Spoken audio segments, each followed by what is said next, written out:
Need to step up my game or else go somewhere.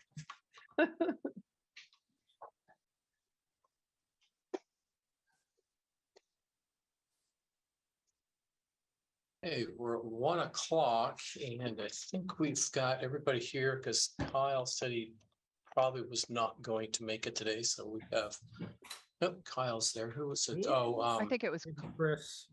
Chris. Yeah. I'm sorry, Kyle. Yes, Chris was the one that wasn't able to make it today. So we've got a quorum of 4. So we're ready to get started. Margaret, you're on mute. Got it. There we are. You can hear me? Yes. Hi, everybody. It's been a long time. For me, that is. I hope all is well. James, where are you? I'm sorry, Where's Jamie? Jamie?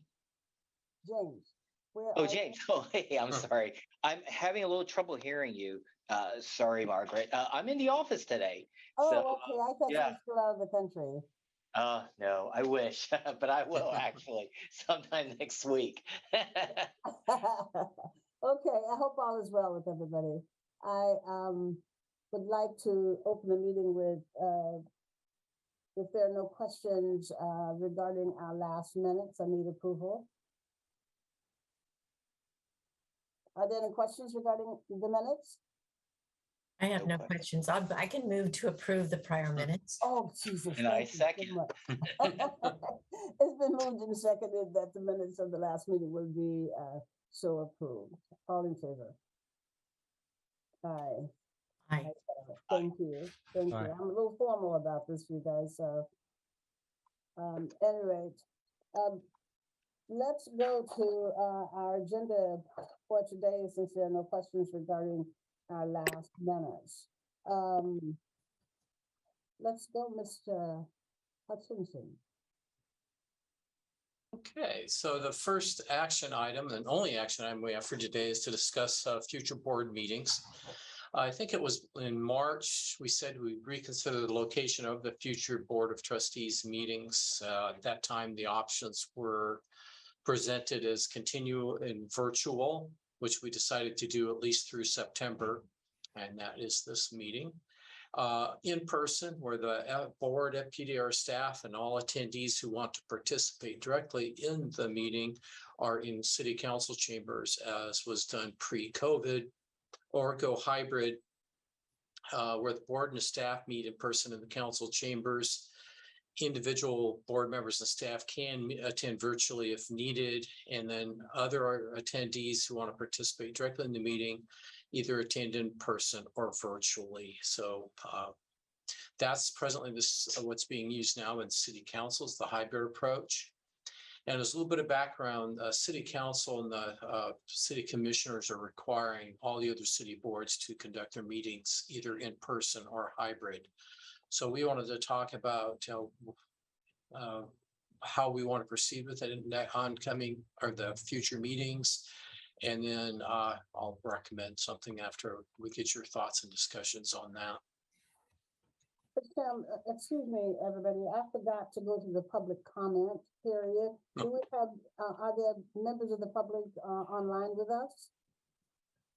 no, not today. Not today. Okay, thank you.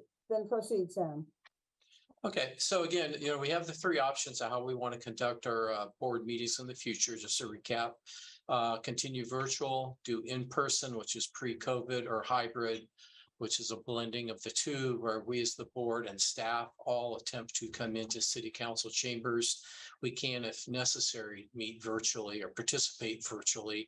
And then any attendees who want to contribute or testify in the board meeting can do so either in person or virtually. And the latter choice is what a city council is doing. And right now, the city council and city commissioners are requiring all other boards in the city to do either in person or hybrid. So we're going to talk about what your plan was going forward. We do not have a statutory requirement that we do meet in person. Many of the other boards and city council do, but we do not because of our uniqueness. So that's the options on. Go ahead, Catherine. I have a couple of questions. Mine are, number one, is it awkward or inconvenient to do hybrid meetings? And secondly, what would staff's preference be if you were the deciders? The city council is doing it, so they have a process and they've been doing it for what, 2 or 3 months now. And so there've been several meetings and we would just mimic their process Okay. in using it. And it works pretty successfully with it. I've not heard of any complaints, but again, the mayor's directive is he wants city council to be there in person unless absolutely they cannot attend in person. And then he expects them virtually. And also he likes all the main presenters to come in and do so in person. Again, they can do it virtually if necessary, and sometimes it's easier for certain groups to do that, so they still will accept that. As far as what staff is concerned, I haven't polled my staff, so I'll leave that up to Kim and Stacy. I think we do need to move to at least to a hybrid approach. That's where everybody else is in the city. That's where we're moving to, is trying to have personal interaction whenever possible with our members or with people who are interested in FPDR. And so I think we need to get so we can sort of split the difference pre-COVID and during COVID and do the hybrid model. Okay, thank you. Well, I'll venture my opinion. My opinion is that I would be at this point perfectly comfortable going back in person. I think hybrid offers some transitional flexibilities that might be nice. So I would probably personally vote for a hybrid at this point. And Sam, I have a question as well. So earlier you indicated that presenters also have the option to go hybrid, either in person or present virtually. So I'm assuming the phrase or the term presenters would include any commenters or visitors, right? That's correct. Anybody who wants to provide direct information to it. What happens in all three options, just to everybody can watch this meeting live right now. It doesn't matter what, and we'll continue doing that. And it's also recorded so people can do it. The people who want to participate in the meetings, who are the ones that when Julie Hall sends out her notice, hey, we've got a meeting coming up. If you want to participate, contact her.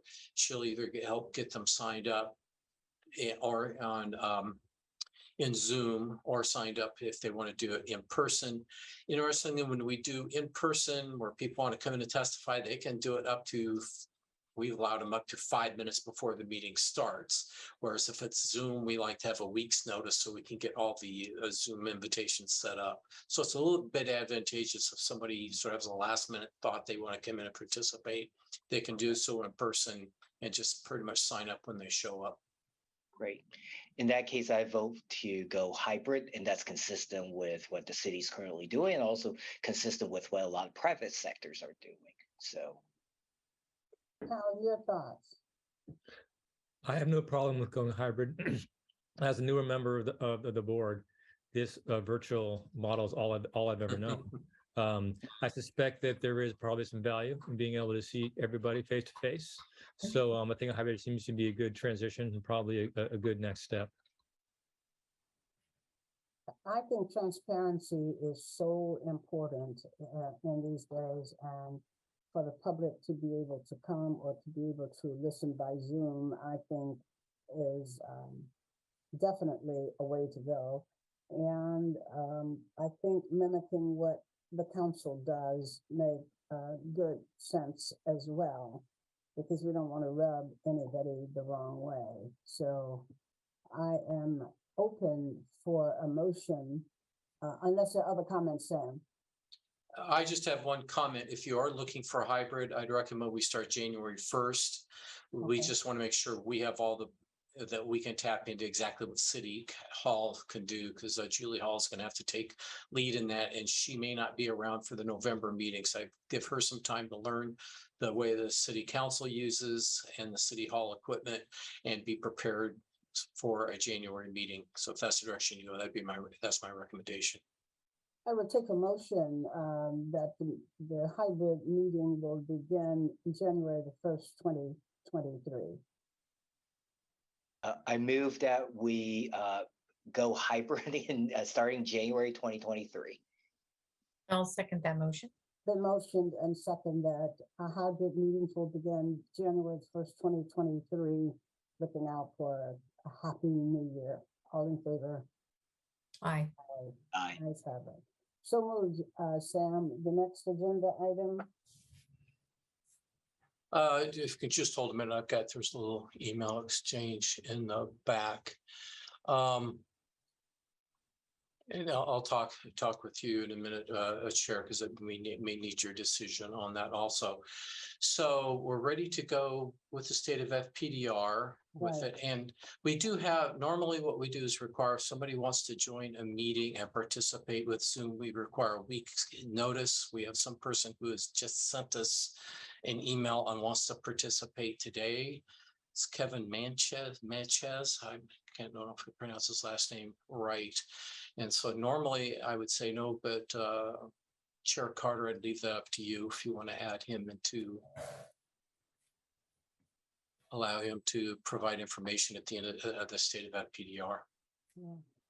If the board is okay with it, again, I go back to transparency and I think that as good of a foundation as this board has had with the staff doing such great work, I don't think we have anything to hide. So if it's okay with the other board members, I'm okay with him saying something at the end of the meeting. Any comments from other board members? No objection. Thank you. Thanks, Sam. We'll hear it at the end of the meeting. And then, so this is Julie. I'll go ahead and send him the link for that, and you'll be able to join in, and we'll have him add contributions at the end of state of FPDR. Okay, With that.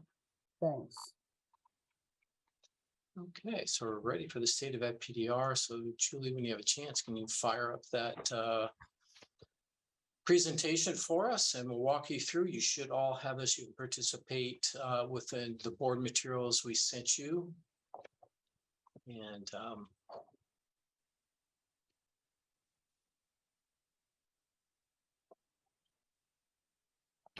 Can you see my screen? yes. Yes. Okay, good.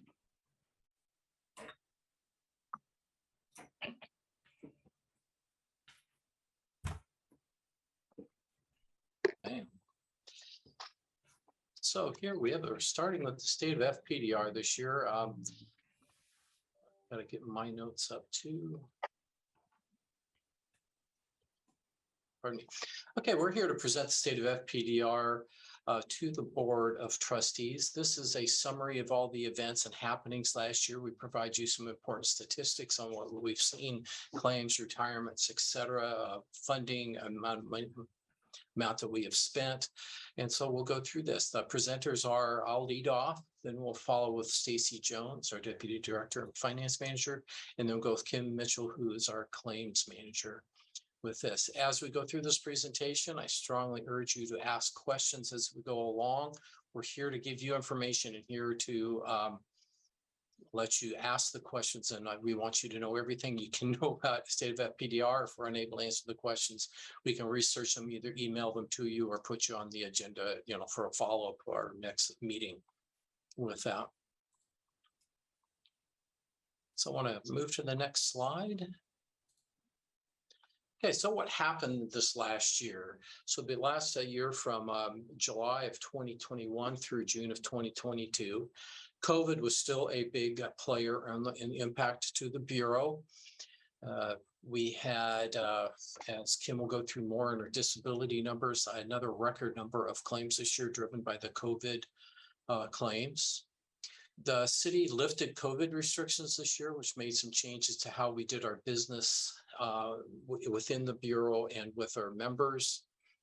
We re-entered the office, and we'll go a little bit more about what that is later, but we actually started bringing people back 1 day a week with that, or longer if they wanted to, which feeds into everybody had a hybrid work schedule. And then we had the office move, which took quite a bit of time and a lot of effort for people, right on top of the record number of claims and other things that were happening this year. Next one, Julie. So more specifically, so COVID, as I said before, continued to impact the bureaus. The staff worked entirely remotely for most of the year and worked in the office on a limited basis. All the claims were done remotely. We had the Omicron variant, which spiked October through December and a little bit more into January here, which led to a record number of claims this year. As we said there, Kim will give you more of the numbers later. We transitioned out of the COVID work restrictions, which meant that the city lifted the mandatory mask mandate in March.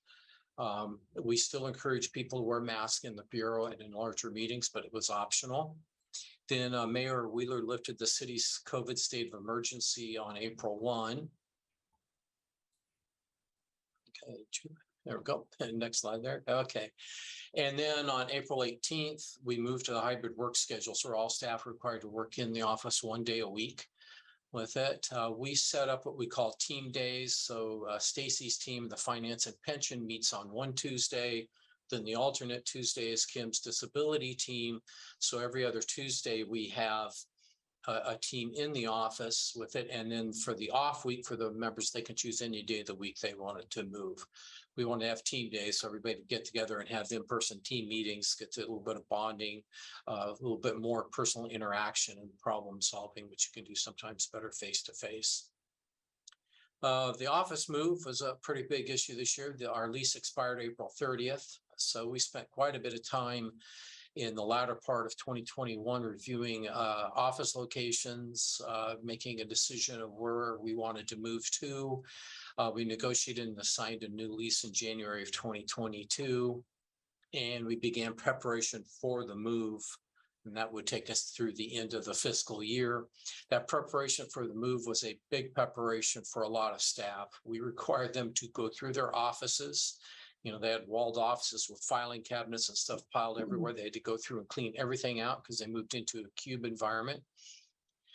So they had to either throw away the paper, recycle the paper, or convert it to electronic means, scan it, and then recycle it. So by the time we were done, you know, we had huge recycled garbage cans. If you got them in the corner, we probably filled about 40 of them up with paper and stuff. So that was a tremendous amount of work the staff went through. They had to look through the paper, what was important to keep, what was not important to keep.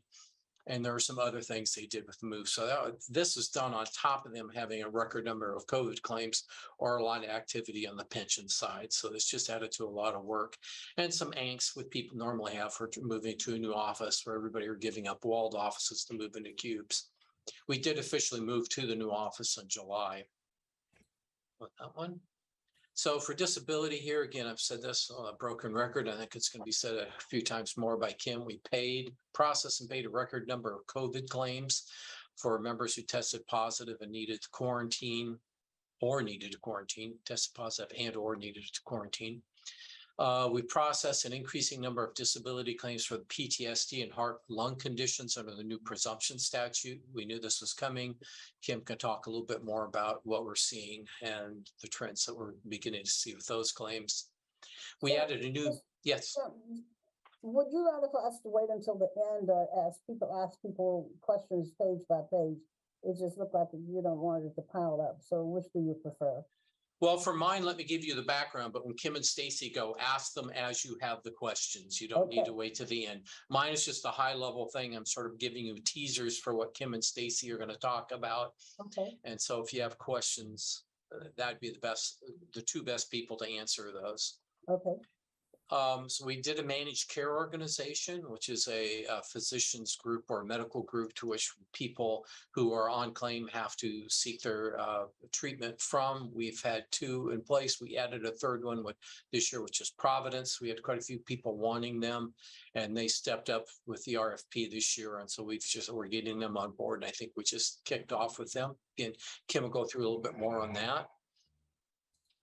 Where we had a lot of change was in the pension and finance area. You know, we promoted a financial analyst 2, which was up to our financial analyst 3 because she was retiring. That was Mika. Asha's the one we promoted, and then we hired Svetlana as a new financial analyst to replace Asha. We also implemented a new police, Portland Police Association contract. That's always quite a bit of work because they always have retros and we have to go back and recalculate and figure out everything that we've already paid or pensions that have already been granted at that point. Then we have a new state tax offset law, which would change somehow we manage that particular benefit. So again, I just went through some of these changes before, but the staffing changes, we had a new legal assistant, which because Kathy Kakasako retired, then Julie Hall was promoted into that position. We have a new office support specialist, which was Julie's old position. That was Lauren. All these changes led to 25% of our FPDR staff are in new positions. That's quite a load here for us to be carrying right now to training, even though several of them were promoted, half of them were promoted from within the Bureau. They still have to learn their new jobs. So that's a big turnover for us this year. And it hit the finance and pension team much greater than the disability team. Actually, I don't think we had any disability turnover, so it was all finance and pension. Technology, part of it is we have secure file sharing. It's a way that we are trying to exchange documents back and forth with our members, our doctors' offices. I don't know if some of you have what they call Dropbox. This is a more sophisticated and secure version than Dropbox. It really saves us a lot of time and effort. We don't have to mail big packets of records back and forth. And since we're going digital, we don't want to be getting more paper in. It's great if they can dump us electronic copies and just in a secure folder for us. We upgraded all our computers and laptops here. Seems pretty mundane in the back, but on the front end is helpful because we had some that were 6-7 years old, which is ancient by standards. And Julie Crisp, our business system analyst, did a really good job of getting those all replaced, even some that weren't scheduled to be replaced for another couple more years. She used some magic to make sure that we all have new upgraded computers here. Again, since you're going totally paperless for the disability side, and we're doing hybrid models, that's great. Everybody can have both their home and office computers up to date. And I think it's very important during this time frame for this past year, with all this been going on, we've provided seamless service and continuous availability to our members. We've made every effort to minimize the impact of what we're going through on them. You know, we see it a little bit here and there, but I think the staff really stepped up and did some great work while going through all these changes that I listed with them. The next slide. Okay, so what's going to be happening this year? So the staff in the new positions are going to settle in and learn their new jobs. They're already well on their way to doing that, but that puts a lot more pressure since those newer people report to me and Stacy directly. We have to constantly be monitoring what they're doing and making sure their training plans are there and they're stepping up and learning what they need to be learning. We are starting a process improvement project for the disability claim workflow. Since we moved to digital, I think, as I explained this before, when we did approve the pre-game contract, and they're the people doing the work for us on the process improvement, is that we implemented a digital claims processing in probably a quarter or less than that in just a few weeks, where we want to take 6 or 7 months to do it. So we got to let's come back and take a look and see how we're doing. We're going to create. Yes. I'm sorry, quick question on the proceeding side. Given all these changes in personnel, I'm assuming that you guys were able to stress test your succession as well as your onboarding plans. Any lessons learned from that experience, if any changes should be, considered for the future? We did some good preparation for this. We made sure that we had all the processes and some procedures documented, and we redocumented them just before, as we knew people were leaving. We've got for Kathy's position, Kathy and Julie overlapped for a period of time, so we had hands-on training, which is really good to have. So we didn't have a sudden drop with that. Asha has been promoted into Mika's position. Mika is still here and will be here through the end of October. So we've really made sure that we have an overlap to help with the training. And part of it, as I've asked at least Julie Hall, as she's going through and learning the procedures, is to update the processes and procedures, because she's seeing it from a new employee. So maybe we can complete them and make them more detailed. Stacy, any thoughts on your standpoint? I would just say that, yes, we have the luxury of having been able to have great overlap as folks are leaving. So since Mika is retiring in October, as Sam said, and we were able to promote our current financial analyst too and hire a new financial analyst too, and then have several months of overlap. which is a great luxury and a wonderful thing. But also on my team, we just have, I could share my screen and show them to you, but I won't disrupt the presentation. We just document like things like you wouldn't believe. We probably have hundreds of procedure documents that we create. We try to test every year. And that as my retiring lead financial analyst goes out the door, that she has kind of updated and gone over. And then now in this Teams world, we've also been going through more complex processes on Teams and recording them, so that we can always come back, to that video and see, oh, how did she reconcile, our database to the city financial system and things like that. That said, we're not all the way through it, so I'm sure there'll be some lessons learned in the end. Great. Again, thank you for also keeping the customer service standards so high, as reflected in your previous slide. So thank you guys for, for doing that. So thank you. And there is one follow-up thing that we're doing, James, is that pregame who's coming in and helping us with the business process improvement and the strategic plan is also doing an in-depth interview with both Kathy and Mika. Just because they've been here for so long, they're going to meet with them individually and together and say, okay, what works and doesn't work in FPDR? What would they like to do differently? And we're hoping, because both of them are very dedicated, excellent employees, but we're wanting to get them out there in a comfortable environment with a third party so they really truly open up and say what they think and give us some advice that we need. So that will be occurring, I believe, in October, and we should have a report back probably November of what they learned and found. So that'll be some good value add to our process and to the Bureau as a whole. Great, thank you.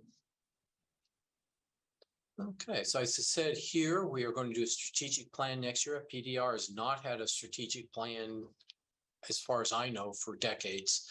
I think it's important that we do have one, because as we've seen now, we begin to see some turnover. I think turnover rates will still be higher than they have. So it's important that we have a plan so there's some continuity going forward as the people change. You approved the last board meeting of us going ahead and move at getting a new disability analyst that's going through the city council process. We've got pretty much a thumbs up that it will go through. I think the city council's got to vote on it, but Stacy's been spearheading that through. It goes through the budget process, and so Stacy's doing it, and it looks like we've gotten the go ahead, and I have no issues with that extra position being approved from the city standpoint. We will be putting out an RFP for our actuarial work. Milliman's contract has been renewed for the maximum amount that we can without going out for an RFP. So we'll be putting that out here in the next few months, and we'll give you more of an update maybe in November or January of what we're going to be doing with that. That'll be a big decision for us. Milliman can be selected again with it. They're not banned from doing it. We just cannot renew without going through the RFP process this time. We have this 2023 state legislative session going to start here in January. We'll monitor that closely, and I'll give you more detail in the next board meeting of what I look for when I monitor, because I go through hundreds of bills to see how they're going to impact FPDR or our members. We'll give you some of that. It's going to be an interesting session this year. We'll have a new governor, new leadership in both houses, and I think anywhere from a third to half the representatives and senators will be new. So it's going to be an unknown quantity of what's going to happen in the legislature this year. And then we'll continue to look through our continuity of operations plan, what to do if there's major emergency. We have a lot of little things that we've learned during the pandemic. It's just now bringing it together and put it in our larger plan. Okay, I want to go forward on that one.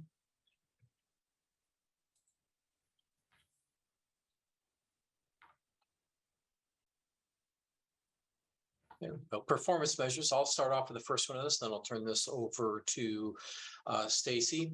The performance measure here, get my notes up here. This was put together quite a long time ago. What we wanted to do was get a one-day snapshot, same day every year, June 30th, of how many firefighters and police officers are on disability as a percent of people, firefighters and police officers employed by the city. We've been running fairly level, the past few years, about 3.5 to 3.2, a little bit of uptick this year.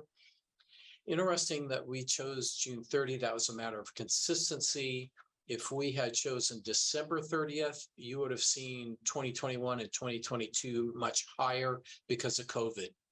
I think they're short duration claims, so the people return back to work fairly quickly. So this is just a snapshot. If you move the snapshot around, it would have made a difference this year, but it's pretty consistent. And this slide was very important. If we had a 20-year look back prior to the reorganization of the Bureau or of the plan in 2027 or 2007, you would have seen these numbers be anywhere from 6 to 9%. So double what we're seeing now. And so a lot of what this has happened is that we've stepped up and done some excellent claim management, which includes monitoring people's claims, making sure they're getting the proper medical treatment, making sure they have return to work opportunities. We've had great work with both the Police and Fire Bureau as far as transitional duty, which is trying to get people back to work, even when they're disabled, with the intent that they will stay with the Bureau when they finally become well enough to go back to work full time. It's a proven to work program. And then lastly, we really have some dedicated employees in both police and fire that would rather be working than off work. So they're dedicated to that job. So this is showing it pretty level. Again, if we had gone back to 2007, you would have seen things up around 9%. So there's been some big changes in the city, which is good to the plan. Okay, Stacy, turn it over to you. All right, everybody. For the record, I'm Stacy Jones, the FPDR Deputy Director and Finance and Pension Manager. Please just go ahead and interrupt me if you have questions as we're going along. I get tired of listening to myself drone on, so I'd appreciate an interruption here and there. But it's a little hard to track a presentation and then also people raising their hands. So just, I think we're a small enough group, you can just jump in and interrupt me. But Julie can also help me keep an eye if anyone has a question that they drop in the chat or a hand raised. So we're still moving through some of our key performance measures, which these are measures that council, and the budget office have kind of identified they, want us to report on every year. So I'll finish moving through those, and then we'll talk a little bit about the pension program. So this slide has two different but related data series on it.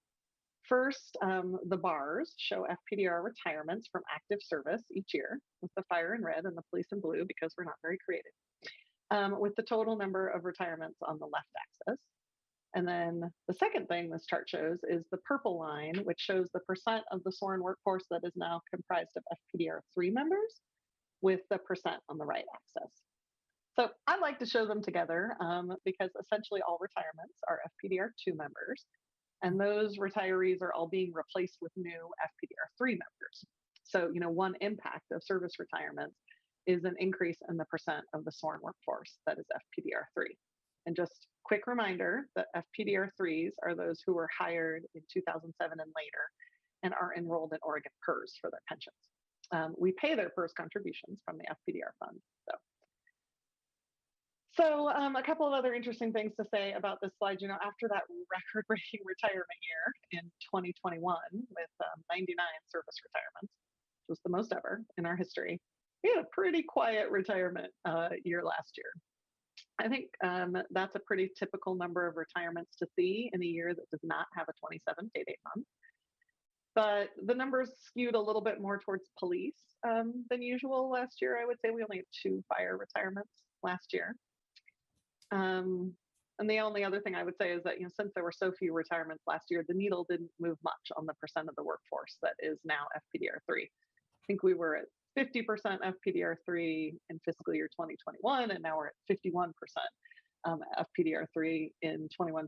So they are very slightly a majority of the sworn workforce now. Just to give you guys a sense of where we are in that transition from a pay-as-you-go plan to a pre-funded plan, that we're kind of about halfway through it. The balance is a little bit different between the two bureaus. Police is 53% FPDR 3, while fire is only 49%. Police just turns over their workforce more quickly than fire does. So I have a quick question. Sure. Are the number of new hires that are not replacing retirements or terminated employees, are those increasing? I know there were quite a lot of vacancies, particularly with police. Are those being filled more rapidly than they have in prior years? I would say no, they are not being filled more rapidly. Like right now, oh boy, I don't have the latest number.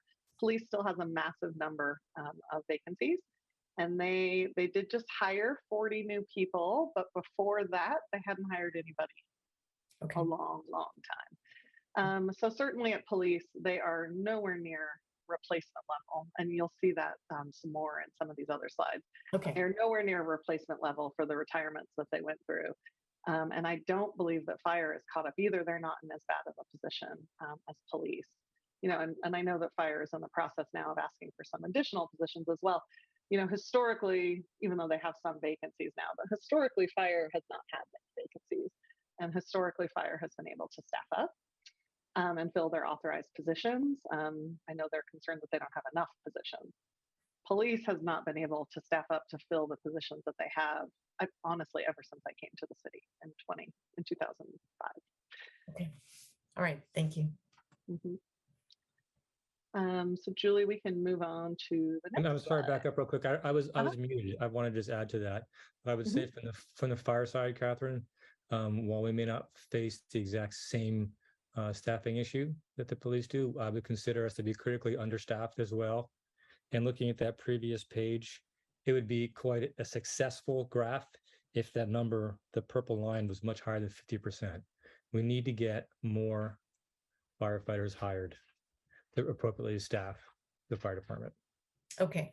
So I know that's out of the purview of this board. It is. It is. I was just trying to understand whether that gradual increase in the line is really reflective of replacing recent retirees and those who voluntarily separated versus staffing up and filling those vacancies or increasing the approved positions. It sounds like it's the former. It is. I would say there's not a very clear correlation between the retirees and the people being hired. It's not a seat for seat type of a replacement. And you will see in this data. So, Trustee McLowry, you're talking about increasing the number of positions that the Fire Bureau has. Not like, I mean, how many vacancies do you guys have right now in firefighter positions? We don't carry vacancies the same. We don't carry vacancies the same way the police does. It's a different. Yeah. It's a different. Yeah. So I think fires, when you guys talk about understaffing, you guys are talking about a need to increase position authority and to create more firefighter positions and then hire new firefighters into those positions. Whereas at police, they're talking about we have 100 vacant, we have position authority, we just can't hire people into those positions. So those are the two different issues at fire and police. And but to your question, Trustee McLeod, definitely that line moving up is the result of replacing retirees. It is not the result of adding positions.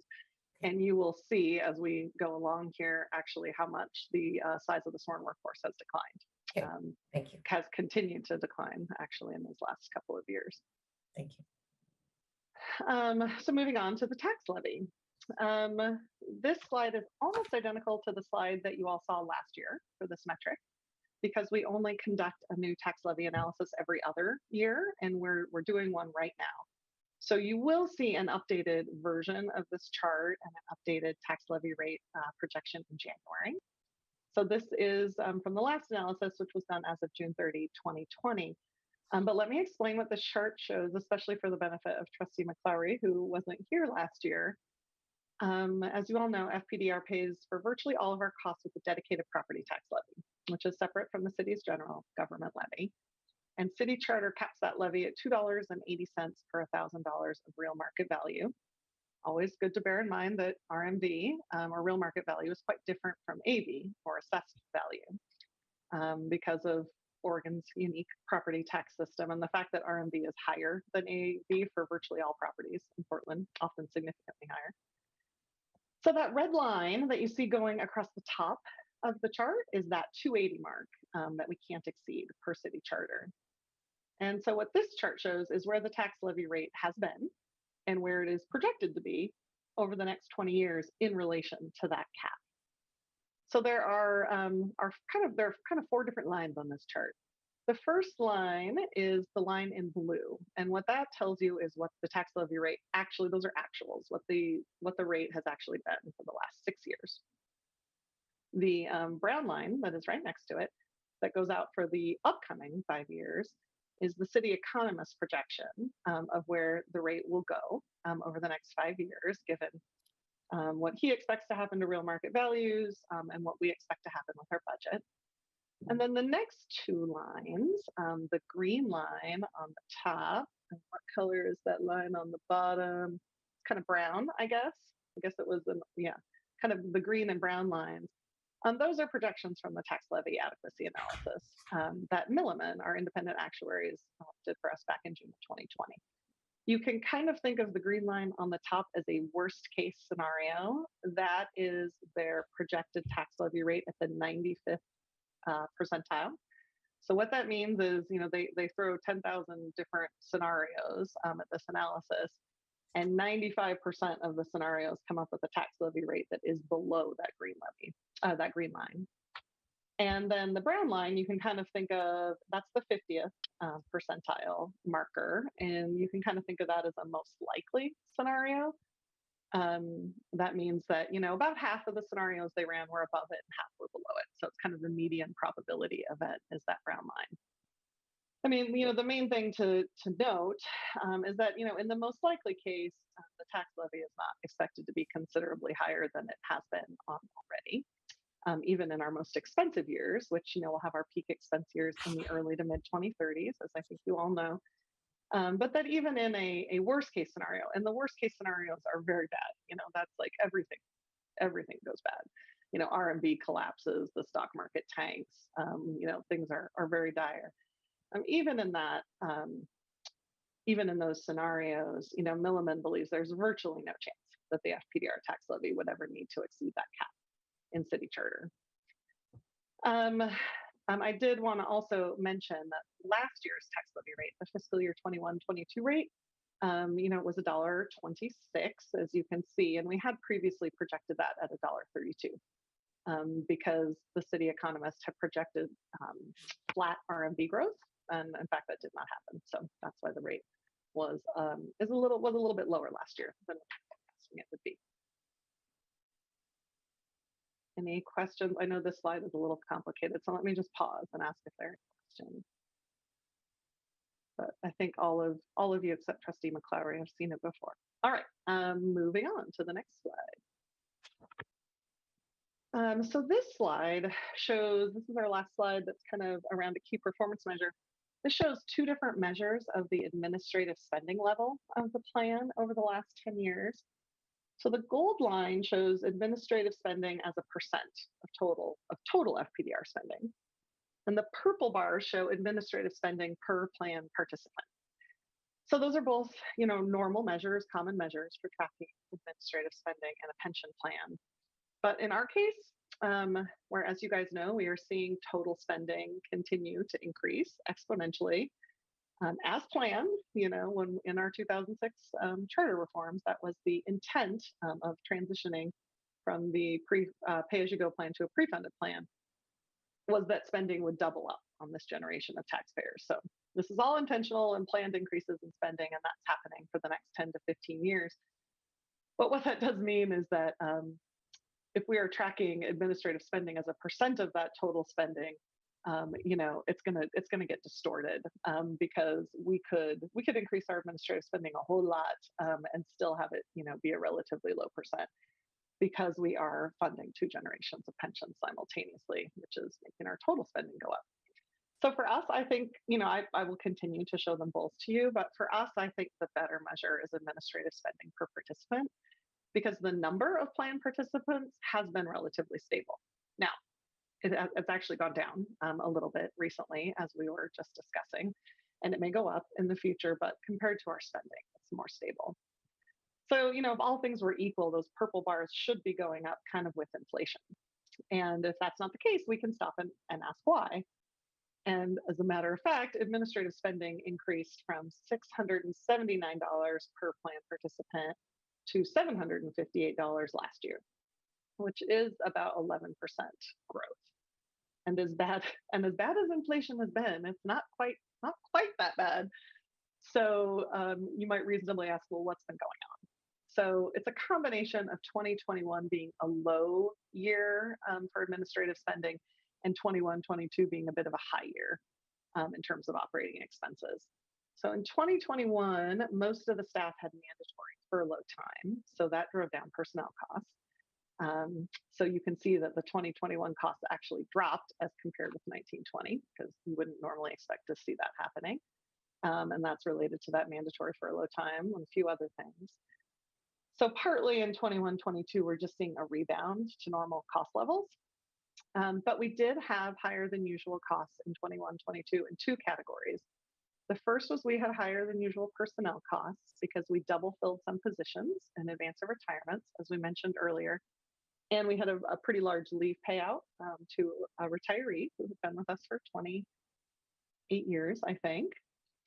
And then secondly, and more significantly, we had moving costs for our new office suite. So those are both one-time events that just drove up costs in 21, 22, in addition to rebounding from those lower personnel costs in 2021. And the final thing I'll say about this slide that I think is worth keeping in mind is that administrative spending is just not very much. So small things can swing this number around a lot. Our total administrative spending in 21, 22 was only $2.6 million. So, and that's, less than 1.5% of our total spending, as you can see.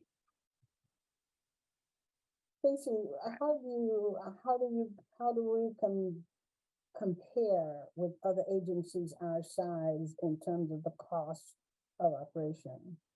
So in terms, it's a really good question, and I haven't looked in a year or two. As a percent of total spending, I know we are on the low end. That as a percent of total spending, most pension plans, so many pension plans are defined contribution plans, and they have different expenses. It's hard to compare. They'll have investment boards and things like that. They have more expenses than we have as a defined benefit plan. So their administrative costs tend to be higher, but that's not a very good comparison because we don't have an investment board and all of those things. So when we compare to, it's hard to find purely defined benefit plans to compare to. They tend to be in that sort of 2% range for administrative spending as a percent of total spending. I don't know the answer to your question on the per plan participant front, though. I could look into that. And Trustee McLeod, I don't know if you come across these kinds of things in your work, if you would have anything to add to that. I do have some experience with that. Mine is more on the pension side with the private sector than the public sector. But I do see some of it, and I would agree that something in the vicinity of 2%, 1.5% to 3%. So even 2% might be a little bit on the low end. But the unique thing about this plan and the cost per participant is really, where I'd say in most plans tends to be around the complexity of the plan. And this plan is pretty complex as plans go, in terms of its structure and the PERS tier and the non-PERS tiers and the combination of the medical health benefit component along with the pension makes it pretty unique. So it's tough to tell, but I would say in general, 2% is a very reasonable threshold for measurement. One other question, Stacey, when you look at the tier 3s coming on next year, do you see a reduction in cost, or do you see it staying right where it is because you're not bringing new people into this system?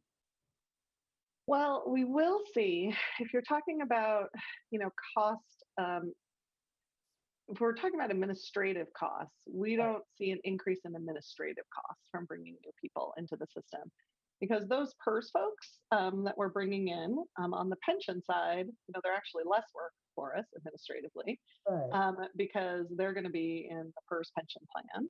So we will not be doing pension estimates for them. They won't be coming to our retirement workshops or anything like that. Now, they're still young enough right now that they wouldn't be doing any of that anyway. But as they age through the system, that will actually be at least a small reduction in administrative workload for us. On the disability side of the operation, they are just replacing other folks who are retiring, and they are covered by our plan for disability. So I do not think it's an increase in workload for the disability side. It's just a continuation of existing. workload on the disability side. So from in terms of administrative and operating expenses, no, there's really no impact as those folks come on. But of course, for total spending, for the total plan, as we continue to hire more FPDR3s and we continue to retire more FPDR2s, we are building to that planned moment of peak expense in the early 2030s. And that moment of peak expense is when the whole workforce is FPDR3. So we're pre-funding everybody's pension plans. And we are simultaneously still direct paying on a pay-as-you-go basis all the pension benefits of the FPDR2 retirees. That's our moment of peak total expense. And then as that FPDR2 population starts to pass away, then we'll start to come down the other side of the mountain. And future generations of taxpayers will be very happy that this generation of taxpayers bore the brunt of two generations of pensions, paid for it, because then they will have to pay a lot. They'll only be paying for one generation going forward, and it will be less expensive because it will be a pre-funded plan. Thank you. Does that all make sense? Did I over answer the question? I probably did. No, you did not. Thank you. Further questions of Stacy before she goes further, or next person comes on? No? No? Okay. Hey, you wish you could be so lucky as the next person coming on, but I'm You're the next person. Well, we welcome you, Stacy. You have to wait a little bit longer to get Kim up here, and then you'll get a change in speaker. Sorry, guys, it's still me, but only for a few more slides. So Julie, moving on to the pension program. So I do manage the pension program, so I'm just going to say a few words about it. You guys, I think you guys like to see some of these slides every year, so you can see how they're changing. So this slide shows the number of people who received a pension benefit at any point in the fiscal year. So that's retirees, surviving spouses of retirees who have passed away, divorced spouses when pensions have been divided, and divorces, a couple of minor children. So, so this is kind of everybody who's getting a pension benefit. It is everybody who's getting a pension benefit. The total number of pension beneficiaries is in a table at the bottom and running along the y-axis as well. And then the percent that are FPDR1 versus FPDR2 beneficiaries are in the bars, with the FPDR1s in purple and the FPDR2s in beige. So with all this talk about FPDR3s, who we call FPDR3s, but are really just in PERS, both FPDR1 and FPDR2 members are part of the FPDR pension plan. So the FPDR1 members, just to refresh everybody, are those folks who were either already retired or on long-term disability in January of 1990. FPDR2 members are those who were either actively working in January of 1990 or hired later, but before 2007. And then the FPDR3s are the folks who were hired in 2007 or later. So our pension population is this mix of FPDR1s and 2s, and always will be, because the FPDR3s are not part of our plan. We're only providing the disability plan for the FPDR3s. So the percent of pension beneficiaries who are FPDR1 is obviously declining. It was about 1/3 10 years ago, and it's only about 15% of our pension population today. And that's just because they're older and mortality is impacting them more than the younger FPDR2s. You can also see, I think, in this slide that after a big jump 2 years ago in fiscal year 2021, when we had all those retirements, the number of pension beneficiaries actually declined a little bit last year, from 1935 to 1925, which is a little bit unusual. But that's because we only added 29 new retirees, those 23 service retirees you saw on an earlier slide, plus a few vested terms and a few folks who moved from disability to retirement. And we had 70 deaths. And interestingly, that's the exact same number of deaths we had in the prior year, in 2021. So both of those years are a bit high for deaths. Before the pandemic, we averaged 61 deaths annually over those preceding 5 years before the pandemic. And then these last 2 years, we've had 70, which is similar to what you will see other pension plans reporting, and is probably not surprising given the disproportionate impact of COVID on folks in this age group. Although I don't have any data that speaks to how many of our retirees, you know, if COVID was the proximate cause of death or not. Thank you. You answered my question about that. I was curious about that, if there was any formal tracking. I know it's difficult to do because of all the other data gathering involved. I should know this, but I can't recall. Are there any FPDR 3 retirees yet? There are a few, and I think we have 4 or 5 now. I'd have to go look. And so those are folks who have retired, and then it's kind of funny, they just go away for us. Right. They're not. I mean, Mhm. we just keep tracking them because we want to know who they are and make sure that we know what happened to them and what's going on with them. And we have a particular code we use for them, but there are folks who are FPDR3s. And so if they were eligible to retire, it's because they had pre-existing PER service somewhere else, obviously, and came in as a lateral transfer and then did some more time and retired. But we do have 4 or 5 of those folks. So the only thing they remain eligible for at that point is if they had a service-connected or occupational disability that happened while they were working for us and covered by our FPDR plan. For the rest of their lives, we will pay for their reasonable medical expenses arising from that condition. So some of them we will continue to be in touch with for that purpose. I assume down the road. I don't think for these first crop of people that's the case. And would you have to continue to track those folks just for the potential presumptive kind of disability claims? I mean, So it's a good question, and we haven't really gotten into it. Because there's been so few of them, but the other issue is that technically the way the charter is written, they also are entitled to a one-time funeral benefit when they pass away, because the funeral benefit provisions are the same for FPDR 2 and 3. So we have had a few discussions of how are we going to find these people. When they pass away, they're not staying in touch with us. They could be gone from our plan for 30, 40 years. So I think that the answer to that will probably be connecting with our PERS. We have a PERS liaison, and working with them to get contact information for those folks. But I assume if they have a recurrence of a disability, that they're going to get back in touch with us. But I don't know, Kim, if you want to speak to that. Sorry about that. Looking for my unmute. And yes, there are provisions under the heart and lung and under the cancer presumptions that would allow them a way back in if they were to develop those cancers or conditions within a certain number of years after retirement. So yes, there is a way back in, again, under the cancer presumption. The PTSD presumption also has some post termination or retirement provisions that would allow them back in. interesting, challenging. Thank you. Yes. But yeah, I appreciate you raising that point, Trustee McLeod, because it's one of those things that's in the back of my mind. Someday we have to figure out how to find these people, because we will eventually have to pay them funeral benefits. So we do need to add that to our to-do list. Let's see, Julie, I think we can go to the next slide then, unless there are some other questions. So now moving from our pension beneficiaries to our members who are actively working, this slide shows the total number of active fire and police members on June 30 each year. So snapshot of a moment in time. This is obviously only members. So the FPDR2 are still in beige, but now the purple is FPDR3. Like I said, well, in the active population, it's a mix of the FPDR2s and FPDR3s.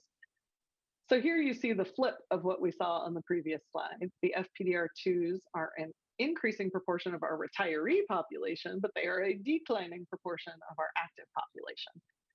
But as we talked about before, they're still about half of the workforce. A little more at fire and a little less at police. But they're, it's about half and half at this point. So I think it's good to remember that active FPDR2s don't cost us a dime, at least not for pension, whereas active FPDR3s only cost us while they are working, because of course the FPDR2s are part of the pay-as-you-go pension plan. We will pay them pension benefits when they retire directly from tax resources.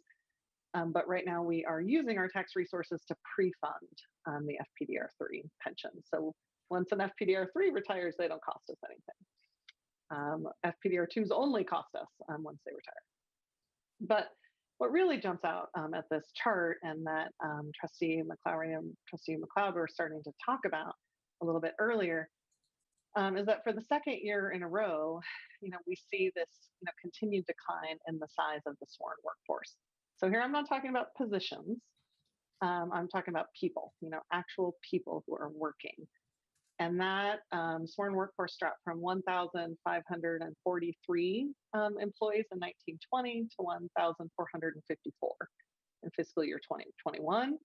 And instead of rebounding, it's now dropped again slightly, but dropped again to 1,423. So you can see the struggle for them to replace the retirees. This is primarily a police problem. Fire only has about 9 fewer sworn employees than it did 2 years ago. It does have fewer, but only 9 fewer. Of course, I'm not getting into the issue of what is needed, and how the city has been growing. But 9 fewer than they did 2 years ago, but police has 111 fewer sworn employees than it did 2 years ago. So that's fairly dramatic. And it is holding down purse costs for us because, if they had been able to replace all those folks, we should be paying purse contributions on 120 additional people, which would be a lot of money. So, for us, eventually that cost will come on board, but it has been depressing that cost because they haven't been able to replace all of those retirees, although they are making a run at it. And I know they hired a lot of folks in the last month or two. Any questions before, sorry, did someone start to say something? Nope, okay. Moving on to the next slide. So let's talk about money. That's my favorite topic. This slide shows the amount of money that we've been spending on all of these people. This is all the pension expenses for the last 10 years with purse contributions for our pre-funded FPDR 3 members in purple and our direct pay-as-you-go pension costs for the FPDR 1 and 2 beneficiaries in tan. So since we were just talking about the active population and its decline, you can see that our PERS contribution expenses are still going up. They went up about 16% last year, and they went up about 11% the year before that. But that is actually less than what we would expect if people were retiring and being replaced with new hires smoothly. Then we would expect growth to average about 20% a year after factoring in the pay increases and the escalating PERS contribution rates. But then, on top of that, the pool, the number of people on whom we're paying PERS contributions getting bigger. So the growth rate is less right now than was predicted back when in 2006, when we moved all these folks into a pre-funded plan because the size of the sworn workforce has not grown has not been maintained as was expected at that time. But for FPDR 1 and 2 pension expenses, which for now are still, much bigger than our FPDR 3 PERS contributions, growth was a little bit slower than usual, which makes sense given what we were talking about, 2 slides ago. There were just a few new retirees this past year, and we have quite a few deaths. So the growth that you are seeing is from the changing mix of FPDR 1s and 2s in the retiree population. As FPDR 2s make up a bigger percent of that group, costs do go up because the FPDR 2 pension is more generous than the FPDR 1 pension. And then moving on for just a couple more slides, just to kind of touch on some of those, some of the other highlights in pension and finance. I'm not going to belabor this because Sam talked about this before. I always like to just spend a couple slides talking about what was unique or different this year. There's not as much change management this year as the year before, thank goodness. But we still have a lot of changes and a lot of new issues to navigate. FPDR staffing is really stable, and it continues to be really stable, even as compared to other government agencies, and even throughout the pandemic. But nevertheless, over the last few months, I've put new people in 50% of the positions on my team because there are 6 folks on my team and we have 3 new people in those positions. But it's not because people left. It's exclusively because 1 person retired and 2 others were promoted. So that's the kind of growth you want to see. People are not leaving FPDR. They are either being promoted internally, which means we're creating good paths for career advancement for folks, And we really can't, begrudge two 25-plus-year folks from retiring. So we've had these staff transitions that Sam already mentioned, and some of the other issues that Sam already mentioned, which are up here on the board. We had some FMLA leaves from folks. 2 were from surgeries that were delayed during the pandemic. 1 was from a death in the family. And all the challenges of moving our physical office and office reentry and hiring new folks. But through it all, I think our folks have really continued to have very high morale, to deliver their work on time and accurately. And they have just been willing to dig deep over and over again. And I think it's a real testament to their commitment to our mission, to our members, and to each other. And I just wanted to take a minute and publicly acknowledge the work of our team and share that with the board. And I also just wanted to talk for a minute about our lead financial analyst, Mika Obara, who you guys have probably never met, who will be retiring at the end of October. Most of the thousands of members she served have probably never met or heard of her. But I want everyone to know that she has been the heart of FPDR Finance for decades, and that she is an incredibly talented finance professional who also brings such a spirit of excellence and helpfulness and humility to her work. And she has been with the city for 26 years, most of them here at FPDR. And although she certainly deserves a happy retirement, her loss is going to be really tough when she retires at the end of October. So I know she's not watching because she's on vacation today, but I'll make her go back and know that I just wanted to acknowledge the astounding work of Mika. And if in the future I say I don't know a lot more often, it's because I don't have her anymore. But we have promoted our really outstanding financial analyst to Asha and hired a great new financial analyst to Svetlana. And so I'm happy about the future of the organization, but still sad to say goodbye to such a great team member. Moving on, Julie, this slide talks about some of the other highlights for the pension program and for fund finances for the last fiscal year. Stacey, wait before you move on for a minute. Yes. I don't know what the protocol is, Sam, for what you guys, when people of that kind of longevity stay with us. But if it's appropriate, I'd like for something to come from you and the board, Sam, to say thank you to her. Agreed. Okay, we'll follow up on that with you. That's a great idea, Okay. Chair. And I also want to add that certainly, with a team's morale and engagement being so high, is generally a reflection of the quality of the leadership team as well. So I think you guys also deserve recognition for, keeping your team engaged and productive and, very, happy in terms of providing the support and services to, members. So I also want to call that out. Agreed. Well said. Oh, thank you. Thank you so much. It has been a tough couple of years, but oh my goodness, I'm surrounded with such great people here. And it is a great team. We've actually really been enjoying being back together again in the office. Not every day, but many days. Although somebody brought voodoo donuts today and I ate one for lunch. That was that didn't happen when I was working from home. I'm not going to go on and talk about these other highlights because I think we've talked about all of these at one board meeting or another. This is just kind of to recap things in one place. There might be one exception. I'm not sure we've talked about retirement workshops much at board meetings, but we have been offering them virtually on Zoom throughout the pandemic, which is tough. In-person workshops by their nature are large gatherings of people in a single room, so they've been harder to bring back. The virtual workshops were not very in demand earlier in the pandemic.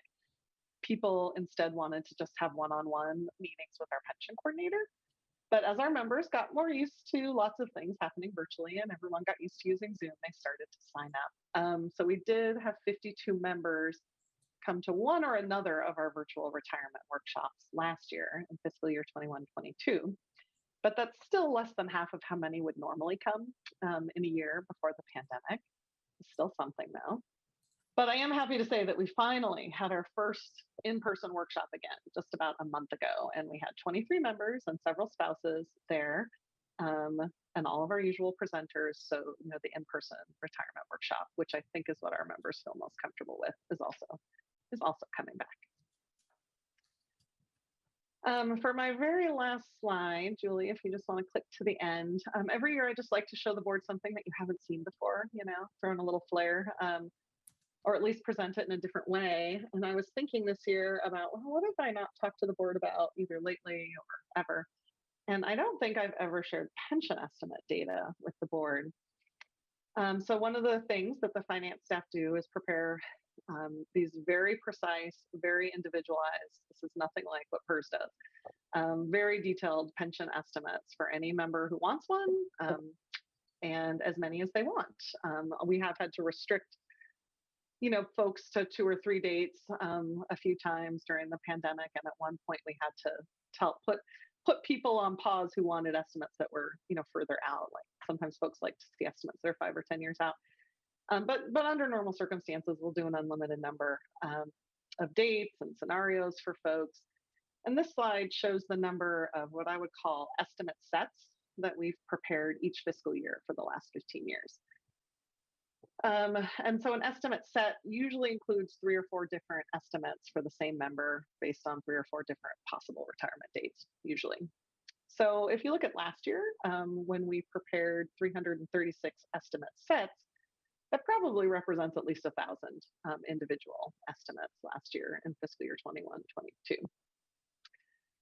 So before we automated part of the process, which you may or may not recall we did a couple of years ago, and thank goodness for that, it took an average of about 5 experienced staff hours to prepare one estimate set, although there's a lot of variability.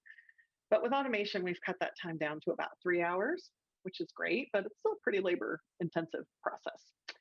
And the number of estimates that we prepare each year, as you can see on the slide, has been trending up. The high points were definitely fiscal year 15-16 and 16-17, which was the time frame when the 27 pay date month was returning after arbitration. So a lot of folks wanted estimates in those 2 years. But over the last 5 years, so after those 2 high years, we've been averaging 318 estimate sets a year. And in the 8 years before those 2 high years, so for fiscal year 07-08 through fiscal year 14-15, we averaged only 227 estimates a year. So the volume of estimate requests has really gone up.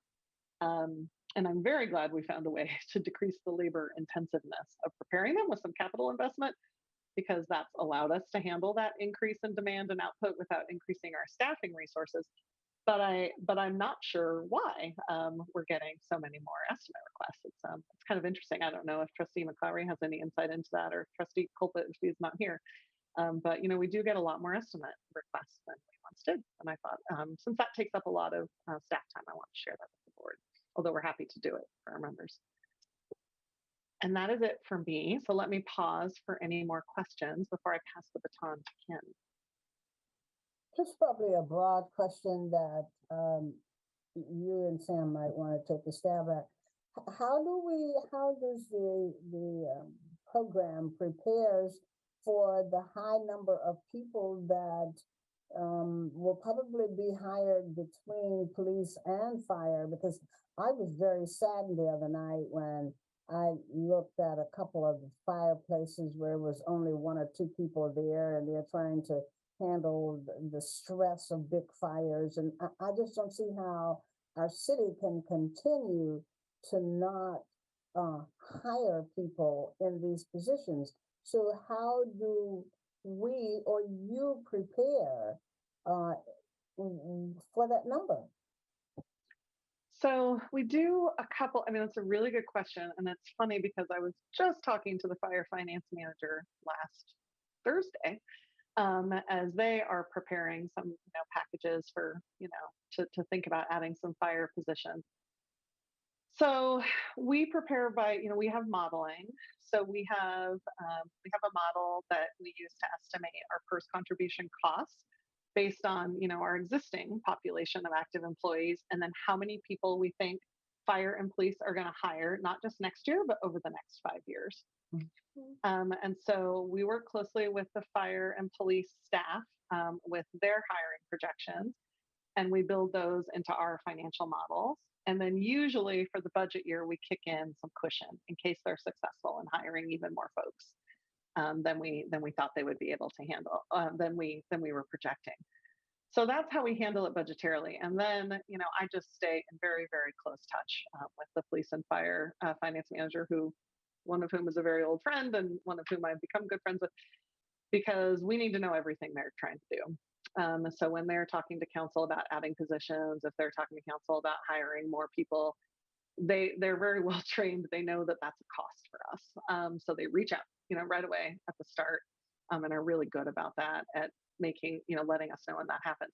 Now, that's not to say we've never been caught off guard. There was many years ago when council surprised us all by adding some police positions we weren't expecting. And so sometimes that happens, but that's kind of what fund contingency is for, and we'll cover the cost, you know, that year. But yes, I mean, in the end, we got to raise the tax levy to pay for those folks. But that was that's where my question is what it is, because the politics of raising taxes is so negative in our city today. And so how are you guys prepared for this? So thank you for that, Stacy. And I wish us all well in terms of how we handle the future of these numbers and people coming on board. You know, and it is interesting when you think about the 2006 reforms, you know, so that's, you know, 15 years ago now, more than, of folks who very responsibly, you know, said, we need to switch from a pay-as-you-go plan to a pre-funded plan, precisely what you should do, what should have been done. But when you do that, you got this generation that you have to pay for both. And we're now in the middle of that generation. And even though I think they did a good job, I wasn't around back then, of communicating that, expressing that to the public, you know, as the public lives through that moment, it's a different matter. And it starts to feel more painful. And like I said, we're not going to hit that moment of peak expense until the early to mid 2030s, which is precisely when they thought that moment of peak expense would happen, you know, back in 2006. So everything is going as planned. But, you know, a plan made 15 years ago by different people, you know, do people remember that? And then there, you know, things change, you know, nobody expected PERS contribution rates to go up as much as they have when this plan was created. And then you have this bumpiness in retiring. And so, you know, things happen over 30 years that were not predicted to happen as well. But on the plus side, out 10, 15 years, there's actually a forecasted reduction amount. That's a very rare thing to have a production out in the future. So fingers crossed. Yeah.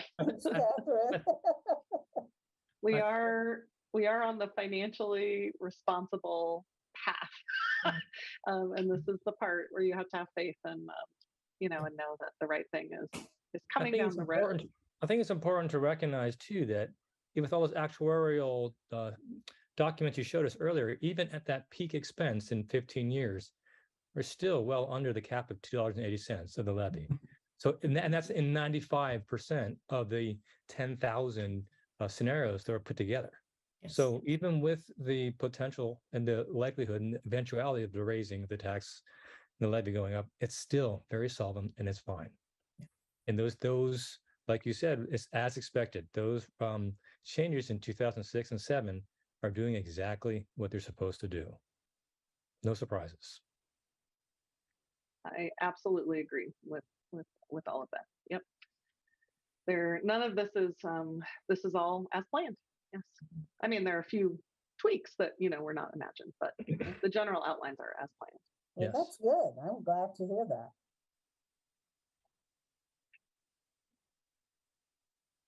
All right, Kim, unless there are further questions, I'm going to pass it over to you.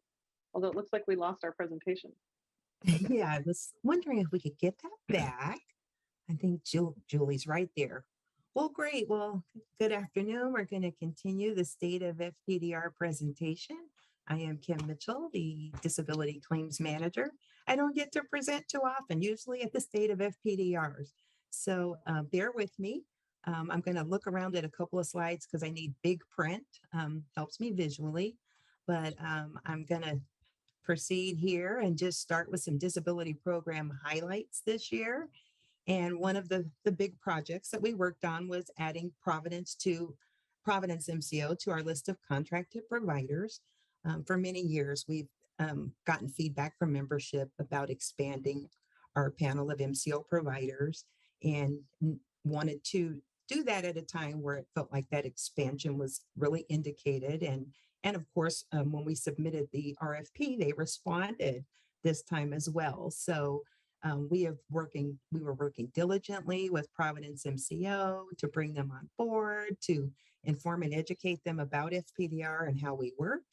And we are pleased that they are on board. So what that means for our membership is they now have three options between Kaiser Permanente on the job, MHN Caremark Comp, and Providence MCO. So following an injury, the members can select, and we'll go through that in a few minutes here.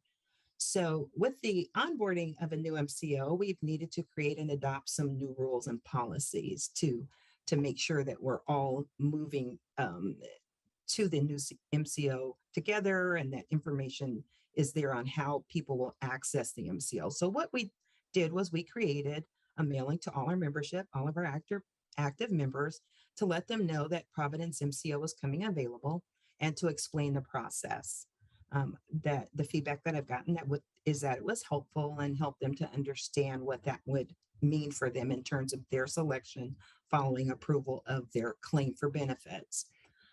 One of the policies that we implemented that is helpful for us is that members pre-select the MCO during the pending phase of their claim. So upon receipt of the filing of the disability claim, we send out a notice acknowledging receipt of their claim and a form that the members can use to pre-select the MCO who is going to manage their care following approval. The benefit for this is that it offers continuity of care from that transition of the treatment that they've received during the pending period of the claim to the treatment that they will receive from claim approval moving forward. So that pre-selection helps with that and will reduce the delay that it takes sometimes in getting them into the MCO. And we appreciate the members' participation in that. They've been sending the pre-selection forms so that we can carry that on as we're administering their claims to approval. What we also had worked on was creating a digital interface with Providence MCO to take advantage of the discounts that we will receive by utilizing their providers, and so that we can pay for the treatment that our members receive within that MCO. So this was a big undertaking, one that was several months in the works, but we are here, we are rolled out. It's fairly new in implementation. I think it's just been a little over a month now. We've got a few members who have signed up with Providence MCO, and we're just working through the new enrollment and any kinks that we find along the way, as is anticipated when you bring someone new on board. But overall, we're pleased, and we hope that the members will continue to take advantage of that new option for treatment following approval of their claim for injuries. And the other thing that it will do for our membership is they will be able to select an MCO similar to what they have selected under their private health plan. So that continuity, working with providers that they're familiar with, going to facilities that they're more familiar with, is also going to be helpful to our membership. So we look forward to that relationship with Providence MCO and their treatment of our members. So that's one of our big projects that we've worked on this past year. So I'll go on to my next slide. Some other disability program highlights. A lot going on. The archive project was a huge project and a huge undertaking. It was a continuation of our transition to digital processing, but something that also needed to be done to prepare us for our move.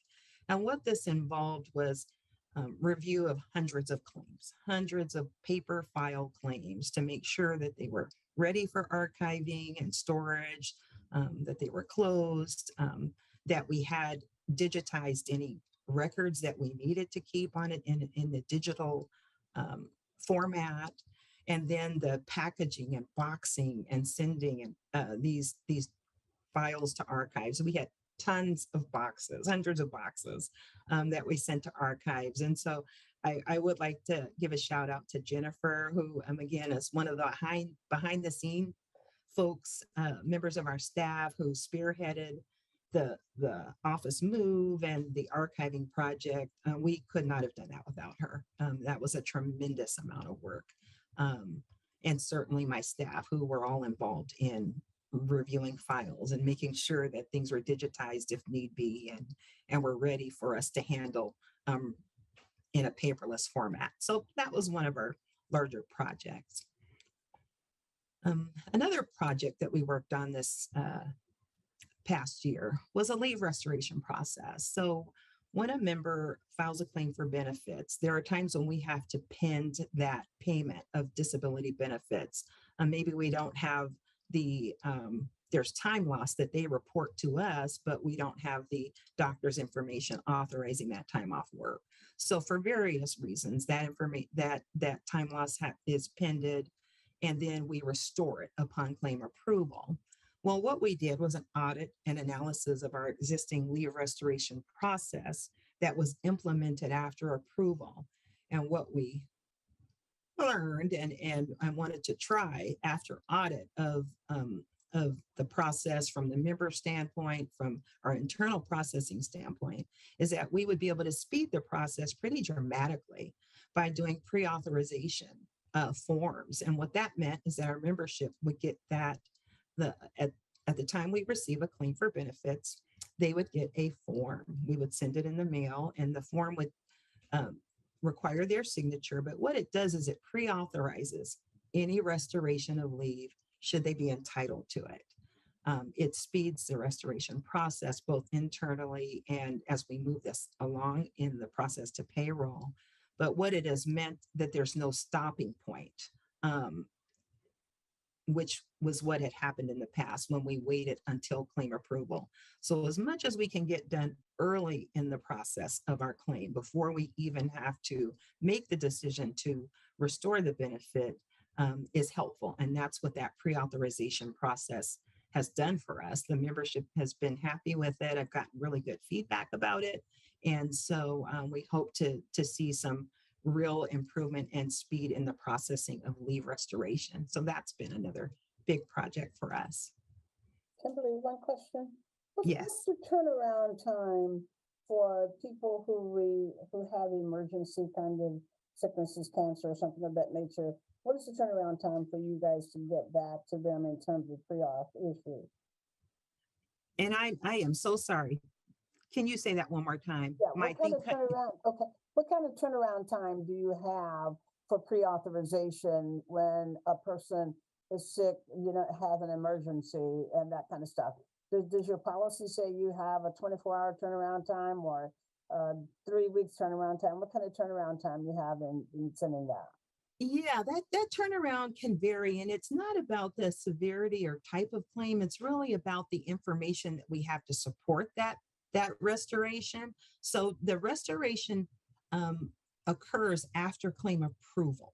So anytime that is pended during the processing of our claim, which could, again, the type of claim not necessarily drives this. It is the completion of the information we need to restore that leave, and it can only be done at claim approval. Now, ideal turnaround is about 2 to 3 weeks, 14 to 21 days.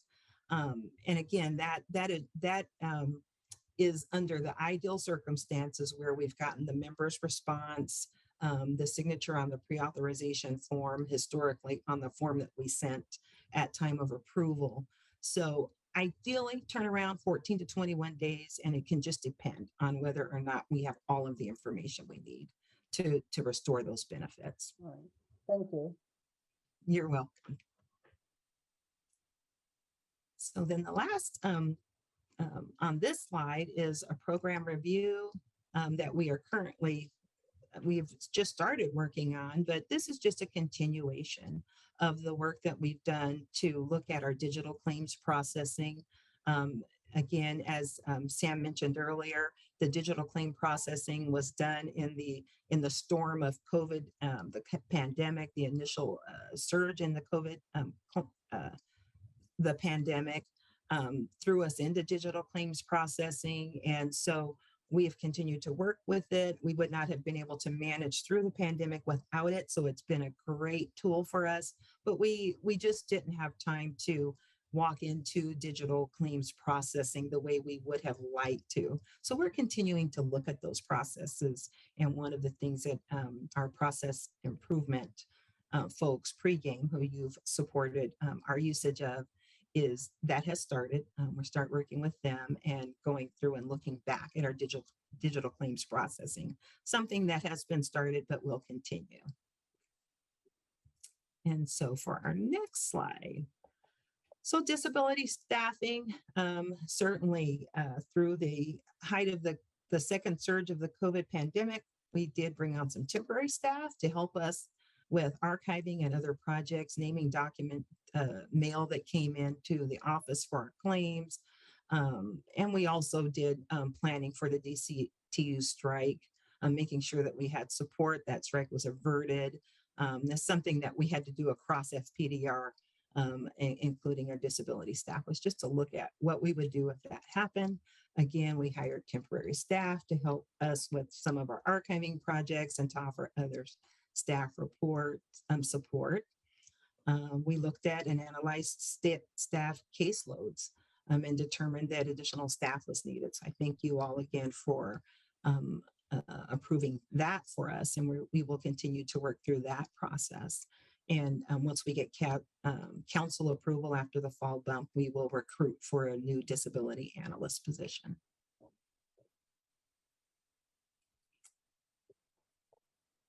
So I'm gonna make sure I got my notes here in place. So in terms of our claims, which is what we're here to do to serve our members who have been injured on the job, we have another year of record setting the receipt of the highest number of claims for a second year in a row.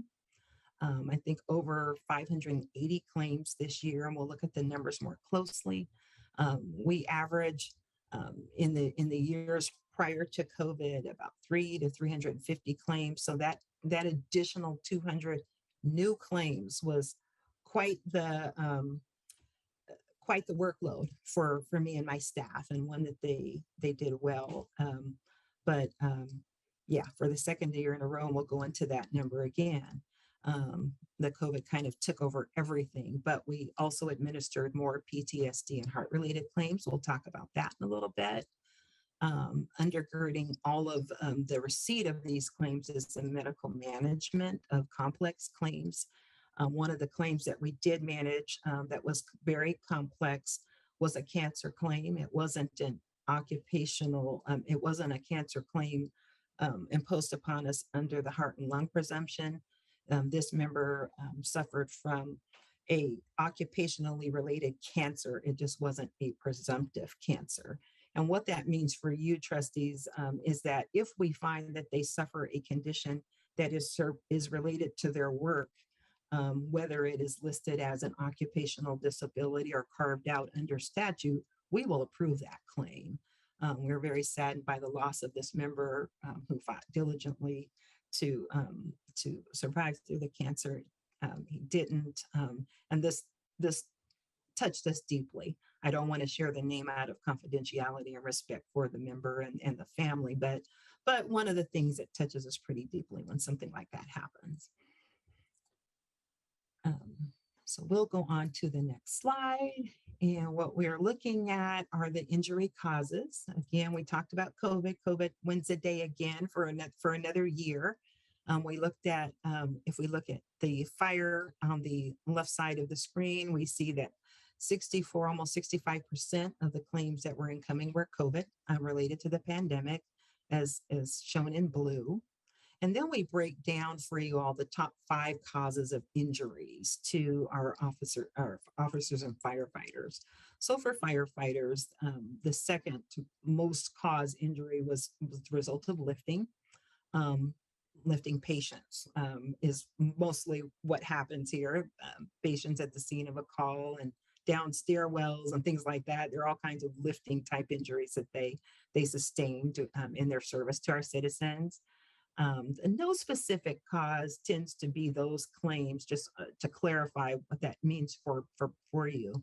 No specific cause tends to be those claims that are more occupationally related, where they can't identify maybe one specific date or thing, but there is kind of this broader effect of a condition that was caused by work. So this isn't, oh, I slipped and fell and broke my leg. This is something that has occurred over time.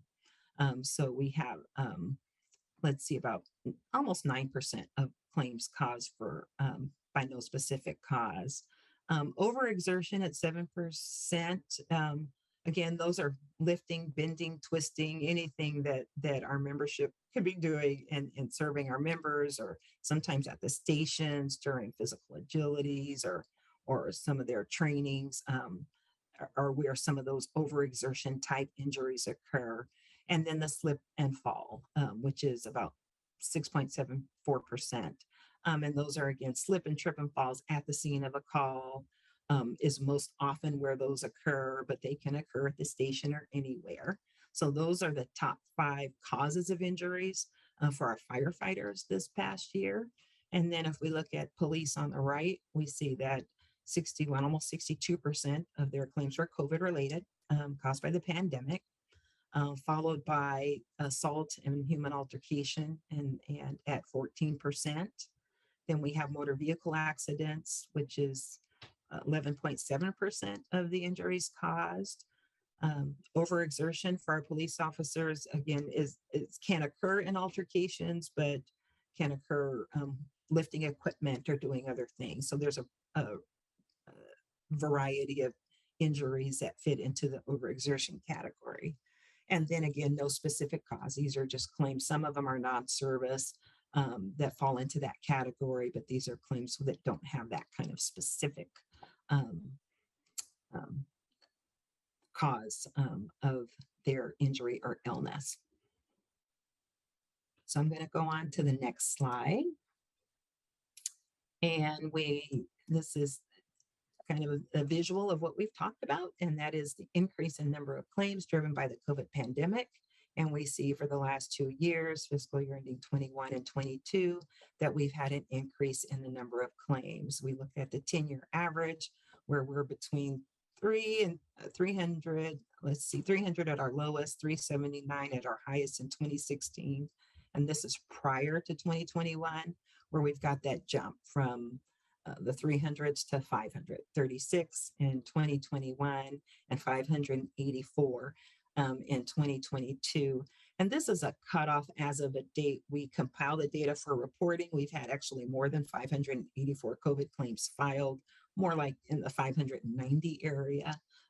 But as of our cutoff dates for consistency, that's what we have reported here. And we see that more fire have had COVID related claims than police. For both fiscal year 2021 and 2022. And I think this just is a reflection of their environments at the stations and also the calls that they are on that expose them to persons with the virus. And I think we'll leave that at that, unless you have any questions. Questions from members? Actually, Kim, I have a question. I'm sorry that I'm experiencing internet connection issues, so I'm going to have to keep my camera off. With respect to the preceding slide where you indicated that assault by humans, I believe, was the second cause for the number of claims related to police officers. Yes. How is that trending, by the way? Is it trending upwards year over year, or is that? I would like to maybe look at that a little more. Generally, what I've seen is that during the years where we've had protests, we have more assaults. And so looking at, I think 2020, 2020 and 2021, that number probably would be the same or higher, I should say, than this year because we haven't had as many of those protest related events. But that said, how we're trending over time, I would have to look at that a little more and get back to you. It is always it is usually one of our top 5 though, because that is just a common occurrence for our police officers is that they're involved in assault during their arrest of suspects and so a common theme, a common one in our top 5. Great, thanks. And do you know, and I don't know if this is more of a question for Trustee McClowry, do you know if the fire department is doing anything to help abate or mitigate risks associated with lifting related injuries? You know, they do. They have, and FPDR has actually sponsored some of their programs. They have done, oh geez, I can't remember the exact name of their programs, but they do some training and maybe Trustee McClowry can chime in on that. But they do trainings and drills and practices to help mitigate the lifting injuries that they receive. They've got fitness programs that promote their strength and agility as they're out there doing their work. So the effort is definitely there. Okay. Does that help you? Yes, thank you. So I can just add to that. There is a wellness coordinator who is been very involved with trying to help us maintain our strength and mobility.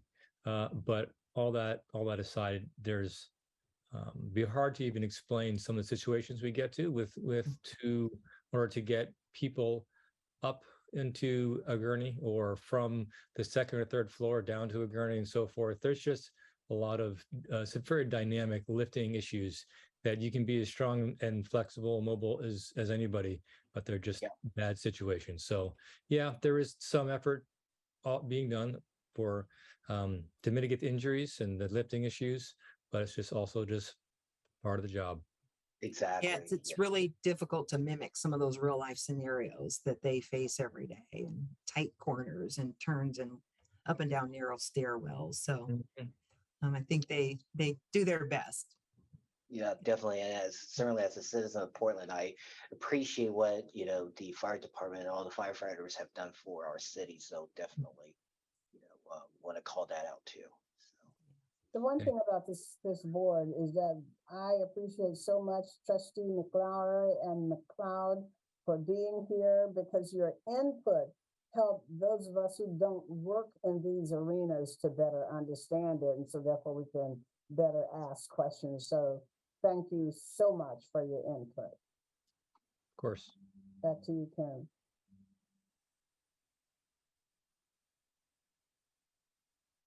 Very good.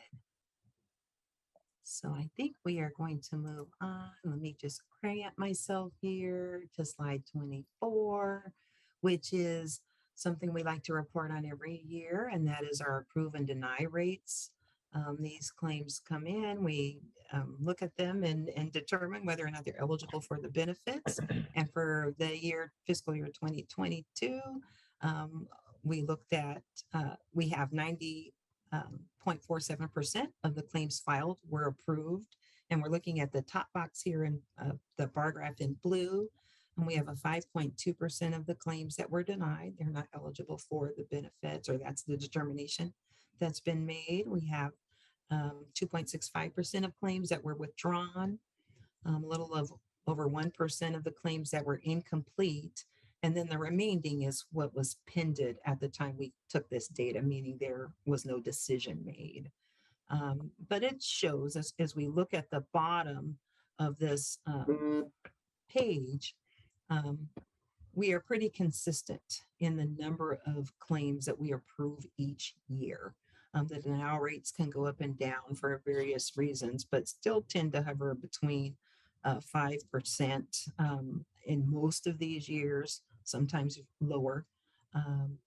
But I think this is just information that is really important to share, especially as we want to encourage members to file these claims, is that the majority of these claims that we receive are approved.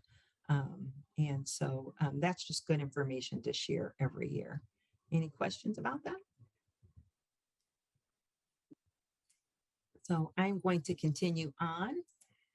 And another thing that we like to share with the board is the time to take to make a claim decision. And so this year we have in this bar graph in green the number of claim approvals. And out of 584 claims, 431 of them were approved in under 30 days. That means from the time they came in the door to we made a decision, the review of their claim, gathering of information, and giving them a decision. We've got about 73, almost 74% of those claims that were decided in under 30 days, which is no small feat given the volume of claims and all that has gone on this past year. So I do commend my staff for their effort in getting those claims in and getting those worked up and decided. Again, no small feat. And I guess while I'm at it, part of what helps us with these claims coming in is the work that our liaisons do to help facilitate the receipt of information that we need to make those decisions in the time frames that we do. So I would like to shout out to our fire liaison, Brett Cavanas, and Jarrett Laws, who helped him while he was on leave, and then Jeff Morris, who is our police liaison. This is work done by our analysts, but their facilitation and coordination of our receipt of key information is really helpful. So we look at the 99, which is about 17% of our claims were decided within the 31 to 60 day timeline. These tend to be the more complex claims where we're gathering more information to make a determination. And then in the beige, we have the claims decided in the 61 to 90 days. Again, anything over the 30 and 60 day tend to be the more complex claims where we are gathering information, may need a medical examination to help us understand the condition and its relation to work. But we have about 19 claims, and I didn't write the percentages here, I should have, that were decided in 61 to 90 days, and then 21 that were decided in over 90 days. But I am pleased to report that the great majority of these are decided in under 30 days. Again, for this past year, with the highest number of new claims received on record, not a small feat. I'm proud of my staff for being able to do that. So we'll go on to the next slide, which is our total disability cost by fiscal year. And what we see compared to last year is that there's been a drop, about $1 million less in total time loss disability cost. Some of this, I think, is influenced by the COVID claims, most certainly by COVID claims, where we got shorter duration of time loss, even from the very first surge that occurred in 2021, where initially people were pretty consistently being authorized to be off work 14 days, sometimes more depending on the nature of their claim. But as time has moved on in terms of the duration of disability of COVID claims and people becoming vaccinated, the duration of time loss was less. And so I think that does account for some of that decrease. And we'll see a breakdown in the next slide that our medical is also less. So when we look at our total disability costs, I think COVID, again, is a big factor in the difference in these numbers from year to year for these past couple years. So we'll go to the next slide. And let's see, over to your right here. And so I'm sorry, I'm just going to pull this up a little bit so I can see my slide. So the medical is represented, our medical cost is represented in purple, and our time loss cost represented in kind of this grayish looking color for y'all. And what we see is a decrease in our medical costs from 2021 to 2022. Again, the COVID claims for the most part, didn't require a lot of treatment. An office visit was all we paid for in most cases, sometimes a follow-up, but this drop in medical costs makes sense given the nature of the claims that we administered this past year. In terms of our time loss costs, we are neck and neck from 2021 to 2022, and I know the dollars and cents would give us some distinct difference, but overall, the fact that those costs are the same, even though we have more claims that have been filed, would also be reflective of the shorter duration of disability for the majority of these claims, the COVID claims, which would support that we've spent about the same in terms of time loss and disability costs this year.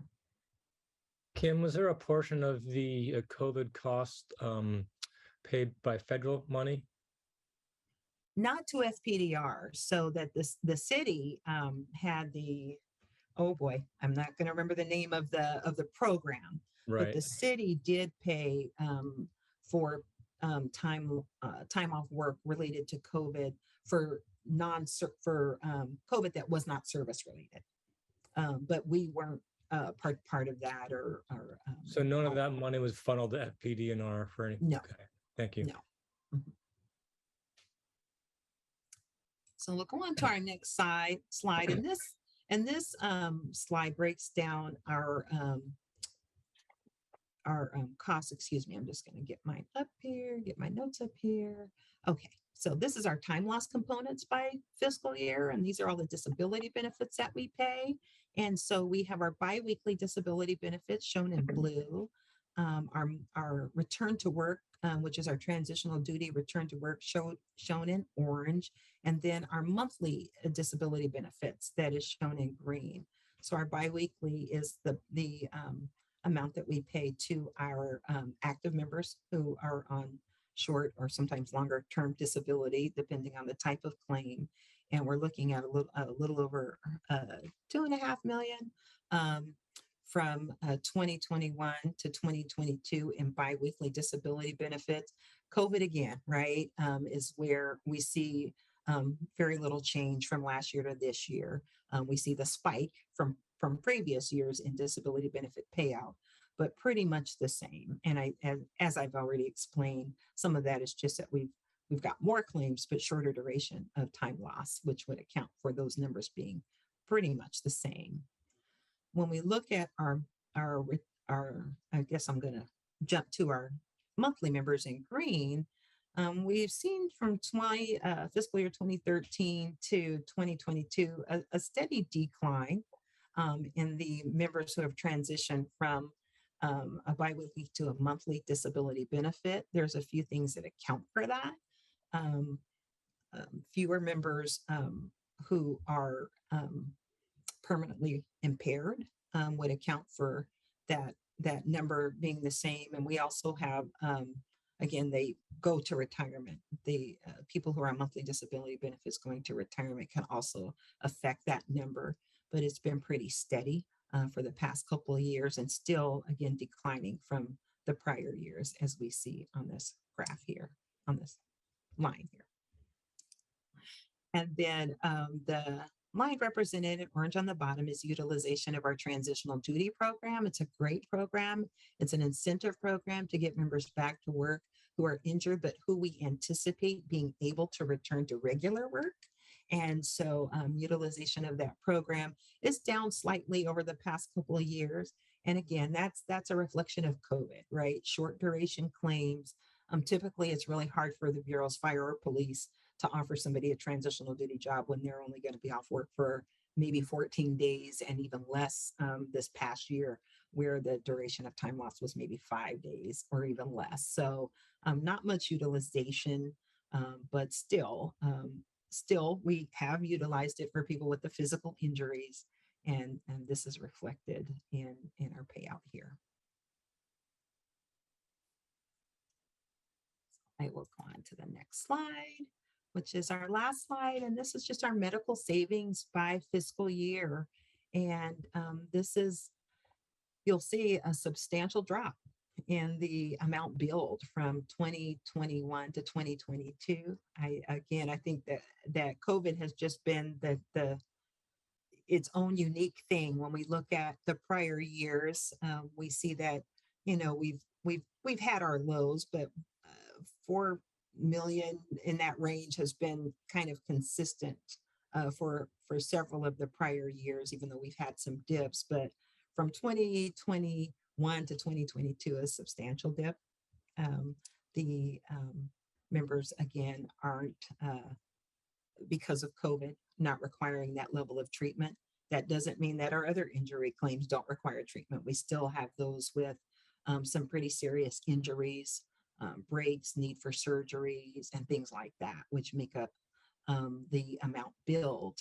And I guess I should orient you to that a little better. There's a legend, the description across the bottom. The light blue is the total bill. This is what we get in the door.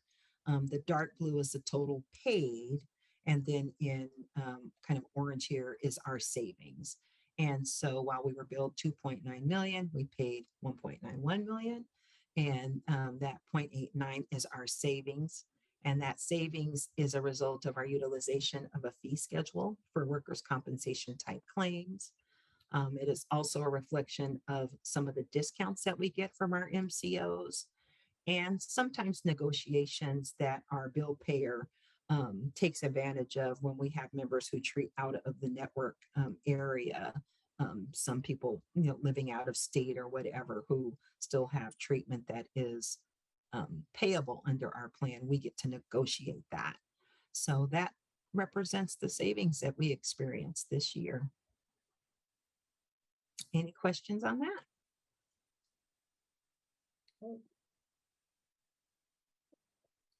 All right. Well, I am done.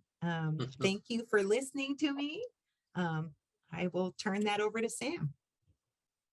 Hey, normally what we do here at the end is I extend a invitation to all our labor presidents, PFFA, PP, COA, and PPA. So the fire, police, and the Police Command Officers Associations. Isaac McClellan from PFFA is the only one that accepted, but I don't see him on today. Is he on, Julie? Yes, he's here. Okay. So Isaac, you want to go ahead and comment, or did you have anything to say? Yeah, first of all, I'll just say to appreciate the invitation from new Director Hutchinson, and I appreciate the work everybody does, Chair Carter and the rest of the trustees, as well as all the staff at FPDR. You guys do talk about people who are there for firefighters. When firefighters have to answer the call to the public, you guys answer the call for firefighters and police. So on behalf of me, I just want to say thanks to everybody that on this board and everybody that works for FPDR for all the tireless work that you do to make to keep us safe, and when we get injured, and then to make sure that you provide for all of us to have a secure a retirement and be able to retire with dignity.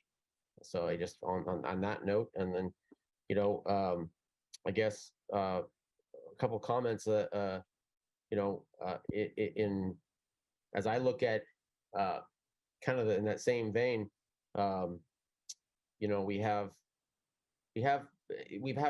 to evolve as we go forward and learn new things. And there's always been kind of a reach from the International Association of Firefighters to kind of look at our careers and see where the job has really impacted our health and wellness, and always look for opportunities to sort of grow in respects when it comes to whether it be cancer or other heart or lung related illnesses or other presumptions that we have.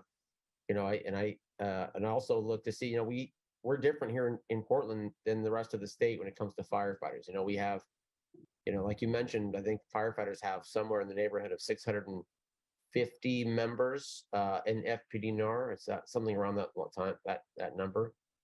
And there's 3,700 firefighters statewide, professional firefighters, most of them obviously in the SAFE program.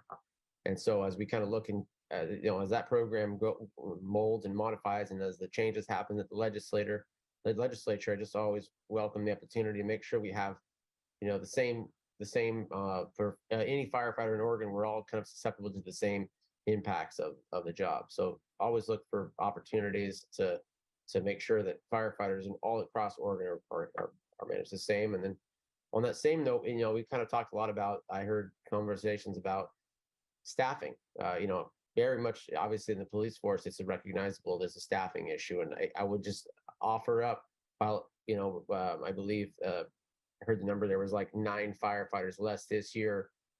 What we haven't done, and while there is the staffing crisis that exists, is because the number of firefighters that are off each day has increased, and the number of firefighters that are available in that sort of traveler pool, we'll call them, to fill those vacancies has not gone up. And in fact, by your numbers, it's gone down by 9. So you can see that decrease, and also the increase of leaves for various reasons, whether it be vacation, sick leave, injury leave, as you guys know those numbers very well. There's the problem, and that's the issue that we're looking at as a staffing issue, is that we just don't have enough people to fill the vacancies that are there each day. And that number has increased, the number of vacancies that exist each day that need to be staffed. So that's kind of the issue that we're working through. And so I know we'll get there on that.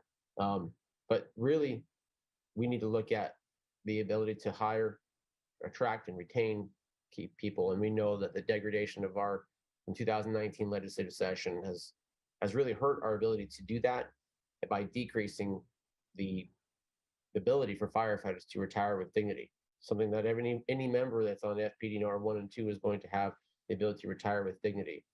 And that either anybody on FPDR 3 or PERS officer at tier 3 has to either retire with less or work longer, or their option is to have a decrease in their income today. So those are the 3 options. And so I would always look for, where FPDR can make up the difference to make sure that Portland firefighters who are here to serve the community give that opportunity, or have the opportunity to retire with the same level of retirement that they were promised when they were hired. So I know that we've looked for options for that, but I'd be remiss if I didn't bring that up. And I really appreciate, again, everyone's work and the invitation and me allowed to speak on those topics. And I'll pass it back to Sam.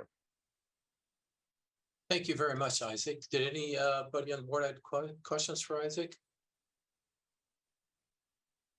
Okay, again, thank you very much for spending your time listening to the entire presentation and offering your comments. Very valuable. Appreciate it. You want to go to the next slide here? So the chiefs, I extend the same invitation to Chief Lovell, Chief of Police, and to Chief Boone, Fire Chief. Unfortunately, Chief Lovell was not able to attend, but we are fortunate to have Chief Boone here.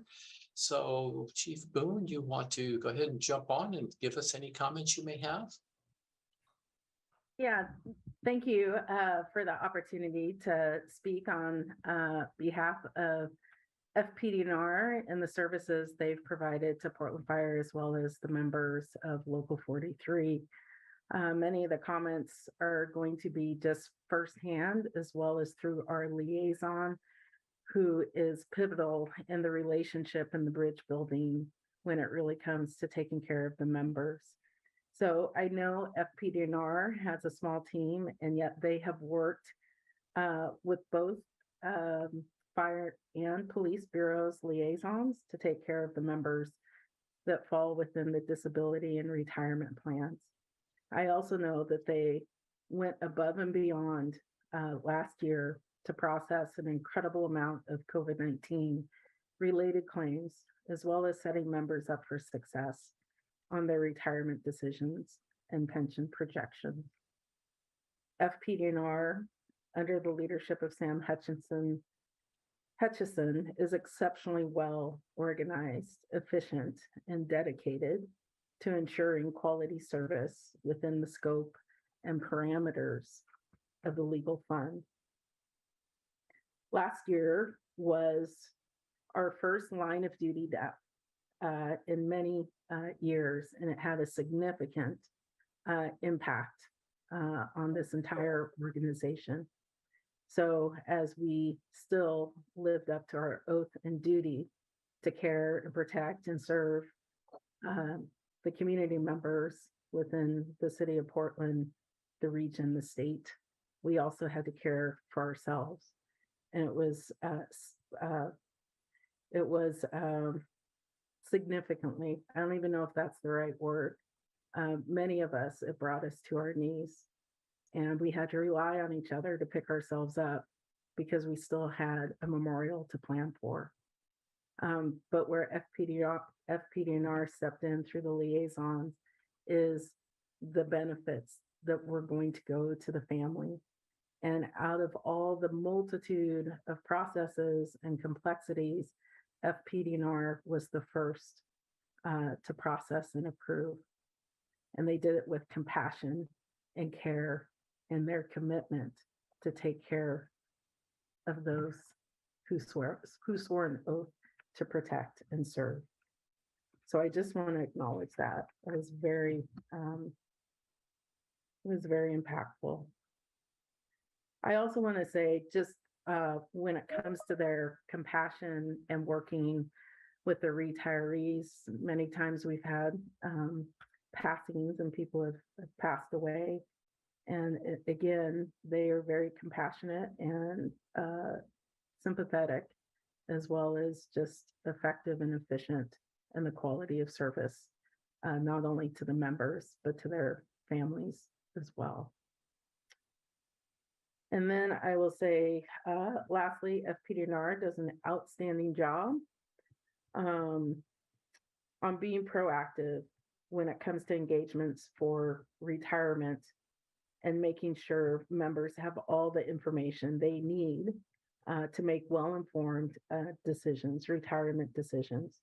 And they usually, if they can, hold approximately 4 retirement seminars each year.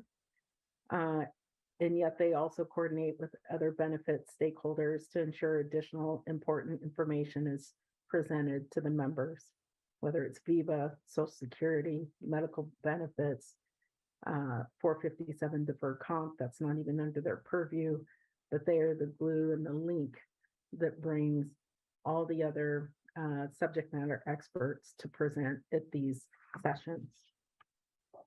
So I just want to say that, you know, FPDNR, with the extraordinary load of what they had to carry, how they have shifted and enhanced and modernized their processes, as well as the small teams when it comes to claim analysts, disability, pension and retirement, they are just exceptional.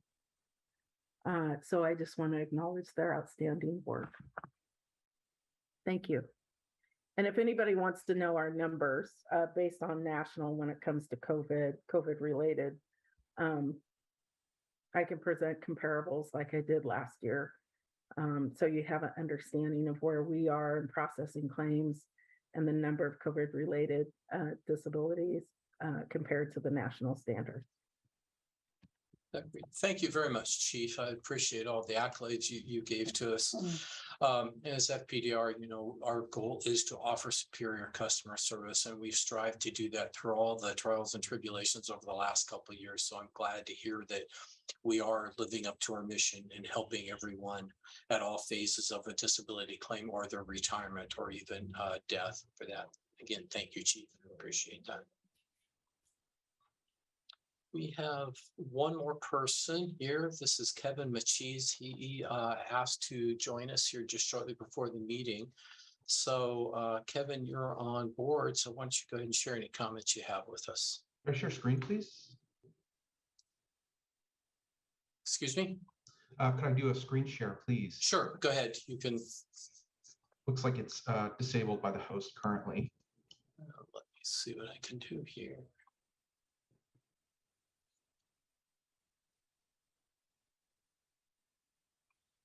Take a look here through all this stuff. They've got these little check boxes snuck in different places.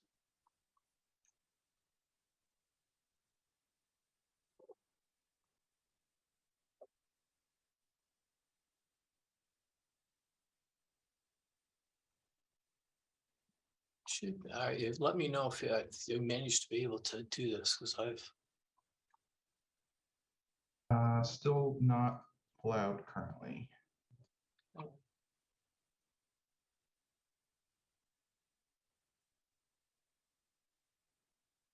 think if we make him a co-host, he could share his screen. Why don't you go ahead and do that? Okay. Did that work, Kevin? Oh, good. Okay. Thank you. I'm Kevin Matches. I'm a CFA charter holder, and I urge the board to request the actuary provide an analysis of a comprehensive actuarial funding policy. The city charter puts FPDR on a pay-as-you-go basis. The only two governments in the United States still using this approach are Portland and Puerto Rico. This puts Portland out of line versus peers and best practice. Indeed, Portland has the most costly public pension system in the United States today. The left side of this chart shows Portland police and firefighters. The right side of this chart shows police and firefighters across Oregon who are participating in Oregon PERS. Average annual salary is shown in green, a little higher for Portland versus the rest of Oregon. The important difference is the ludicrous annual actuarial costs associated with Portland's pensions, shown in red. So these combined compensation costs show that it's costing Portland more than twice as much to employ a single active member on average compared to the rest of Oregon. I see several benefits to getting off of pay-as-you-go. First, it would improve transparency of compensation. Costs shouldn't be hidden by passing them off to future generations of taxpayers. Second, it would move the system toward intergenerational equity. Third, it would reduce cumulative long-term costs. Finally, it would mitigate the city's financial risk. Red flags have come from several places regarding FPDR's funding policy. The city auditor has made repeated recommendations since at least 2011 that the city has failed to implement to reduce the expected increase in the FPDR tax levy, including both alternative funding sources and methods to control pension costs, to reconsider options to pre-fund and or reduce the costs of FPDR. City staff's response to the city auditor in 2013, OMF agrees, quote, OMF agrees that fiscal challenges facing the city are considerable, including increasing pension liabilities.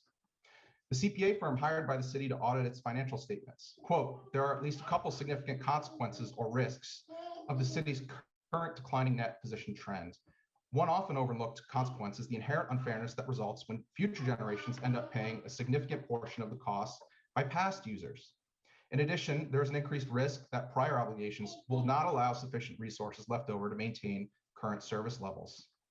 FPDR's own financial statements regularly disclose that property tax compression would be a risk to the city before any theoretical breach of the limit regularly covered in the levy adequacy analysis relied on by the board. Service cuts are not theoretical. Shown here is contemporary press coverage of savage cuts to the Portland Children's Levy that occurred due to compression. The board reviewed alternative funding policies analyzed by the actuary in 2011 amid increasing risks. Alternative funding policies were never implemented. National experts have also commented on Portland's issues. Request your actuary provide an analysis of a comprehensive actuarial funding policy. Thank you.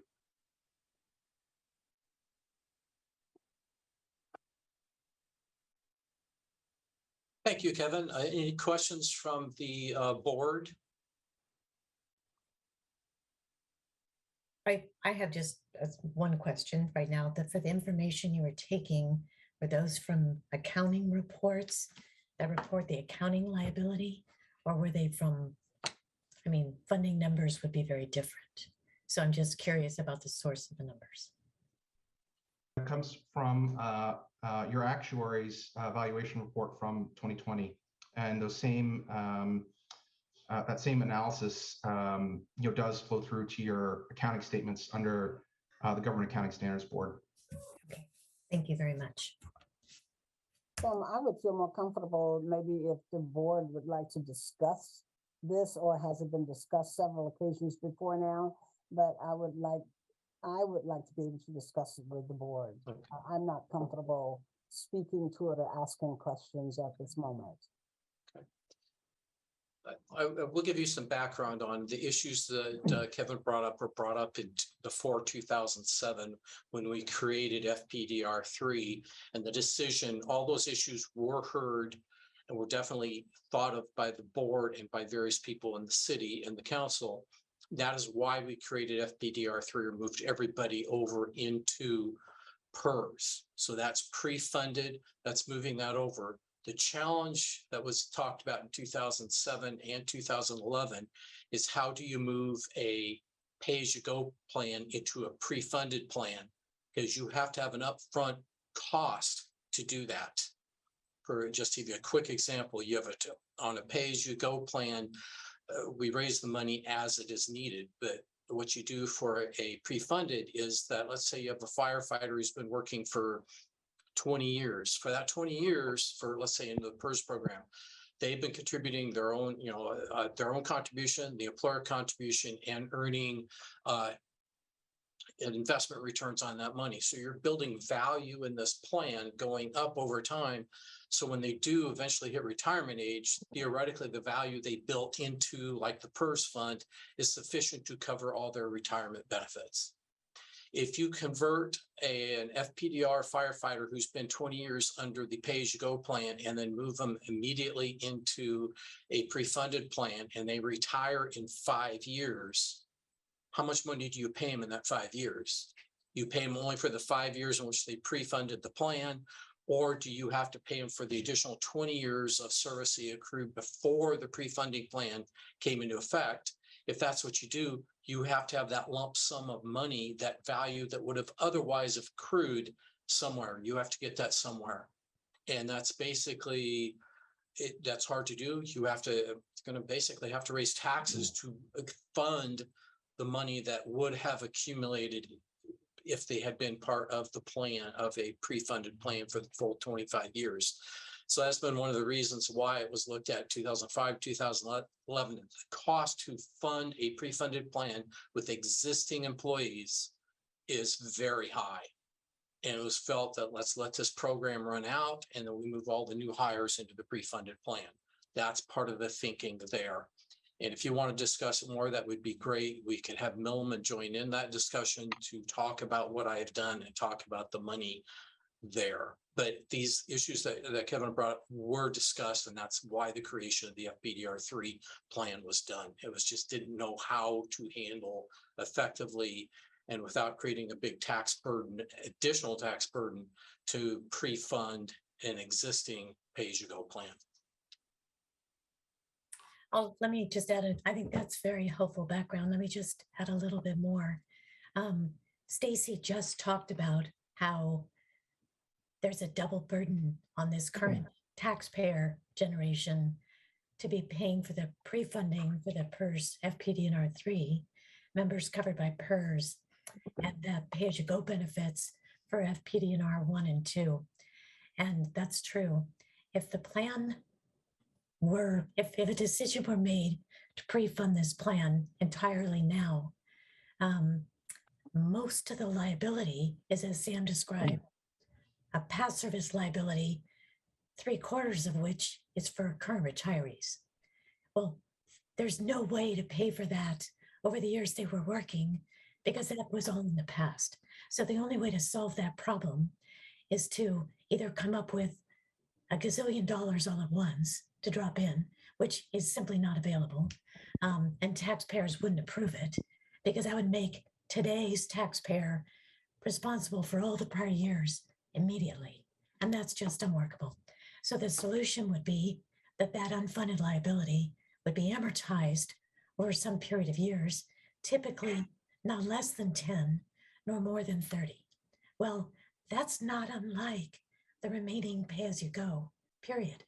So even if the plan were pre-funded, it would not be impossible that the annual contribution to the plan would be very similar to the current pay-as-you-go costs. So just wanted to throw that out there. I certainly think it's worthy of additional discussion, but I think that ship is a little bit sailed, and this may be the most efficient path to go on without unduly penalizing a very short period of taxpayers. So those are just my thoughts, but I think we could discuss that further if you like. Well, Director Hutchinson, let me take the authority of the chair by saying I would like to not do any further discussion on this today, but if somebody would like to table it, I stand open for that. But if this has been discussed in the past and there was no movement, it didn't seem rational at the moment for Portland to do. What I'd like to do is to adjourn the committee, unless Sam, you have something that you want to say. Yes, we do have a few more points to cover here. Okay. So why don't we just quickly go through those? Okay. Let's see here. I'll just cut it down to a few quick things to do. One is the FPDR COVID administrative rules that were created for our disabled members at the start of the pandemic. They were created in conjunction with the mayor's state of emergency that he declared. And when the rules were drafted and approved by the board, they had a 180-day sunset period after the mayor withdrew the declaration of emergency. And I sent you out an email of this a few months ago, is that the mayor on April 1st rescinded his state of emergency. So the 180-day sunset period ends today. So all claims, completed claims received before today are under the COVID rules. Those that are received tomorrow and into the future are under our normal rules. Yes, we will consider the claim, but they will not get the special handling that's outlined in the administrative rules. And I can't say, will they more likely be denied or paid? We don't know, but we urge that people, if they feel they are disabled due to COVID, they file a claim. We'll just administer it under our normal rules instead of the COVID rules. Yes, Chair. I'm good. I was just saying bye to Kyle. Okay.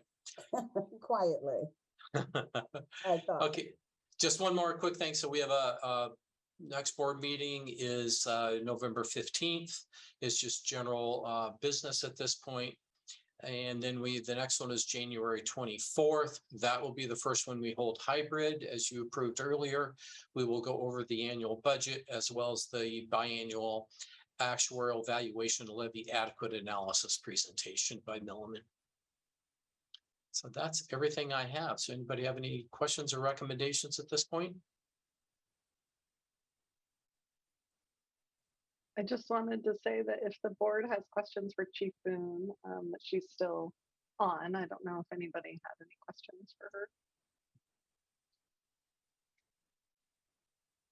I can jump off pretty quick. I think we're about ready to all jump off here, but I'll leave that up to Chair Carter. Yeah, thank you. Are there any further questions from members, from trustees? I would entertain a motion for dismissal, please, for closing of meeting, excuse me. Sam, I don't want to be rude. Were you through? Yeah, I'm through. I would have stopped you if I wasn't. Okay, So. all right, good. So can I have a motion here? Thank you. Go ahead, Kathy. I'll move to adjourn the meeting. And I'll Okay, second. it's been motion and second that the meeting will be closed for today. And thank you for a great meeting. And Kimberly, you didn't do bad at all. Good job, even though you were a little nervous about it. And give my best and thank you and welcome to all of our new members at the organization. Thank you, you guys, and have a good day. Thank you, Chair. Thank you all. Have a good one. Okay, Bye, bye-bye. everyone. Thank you, Chair.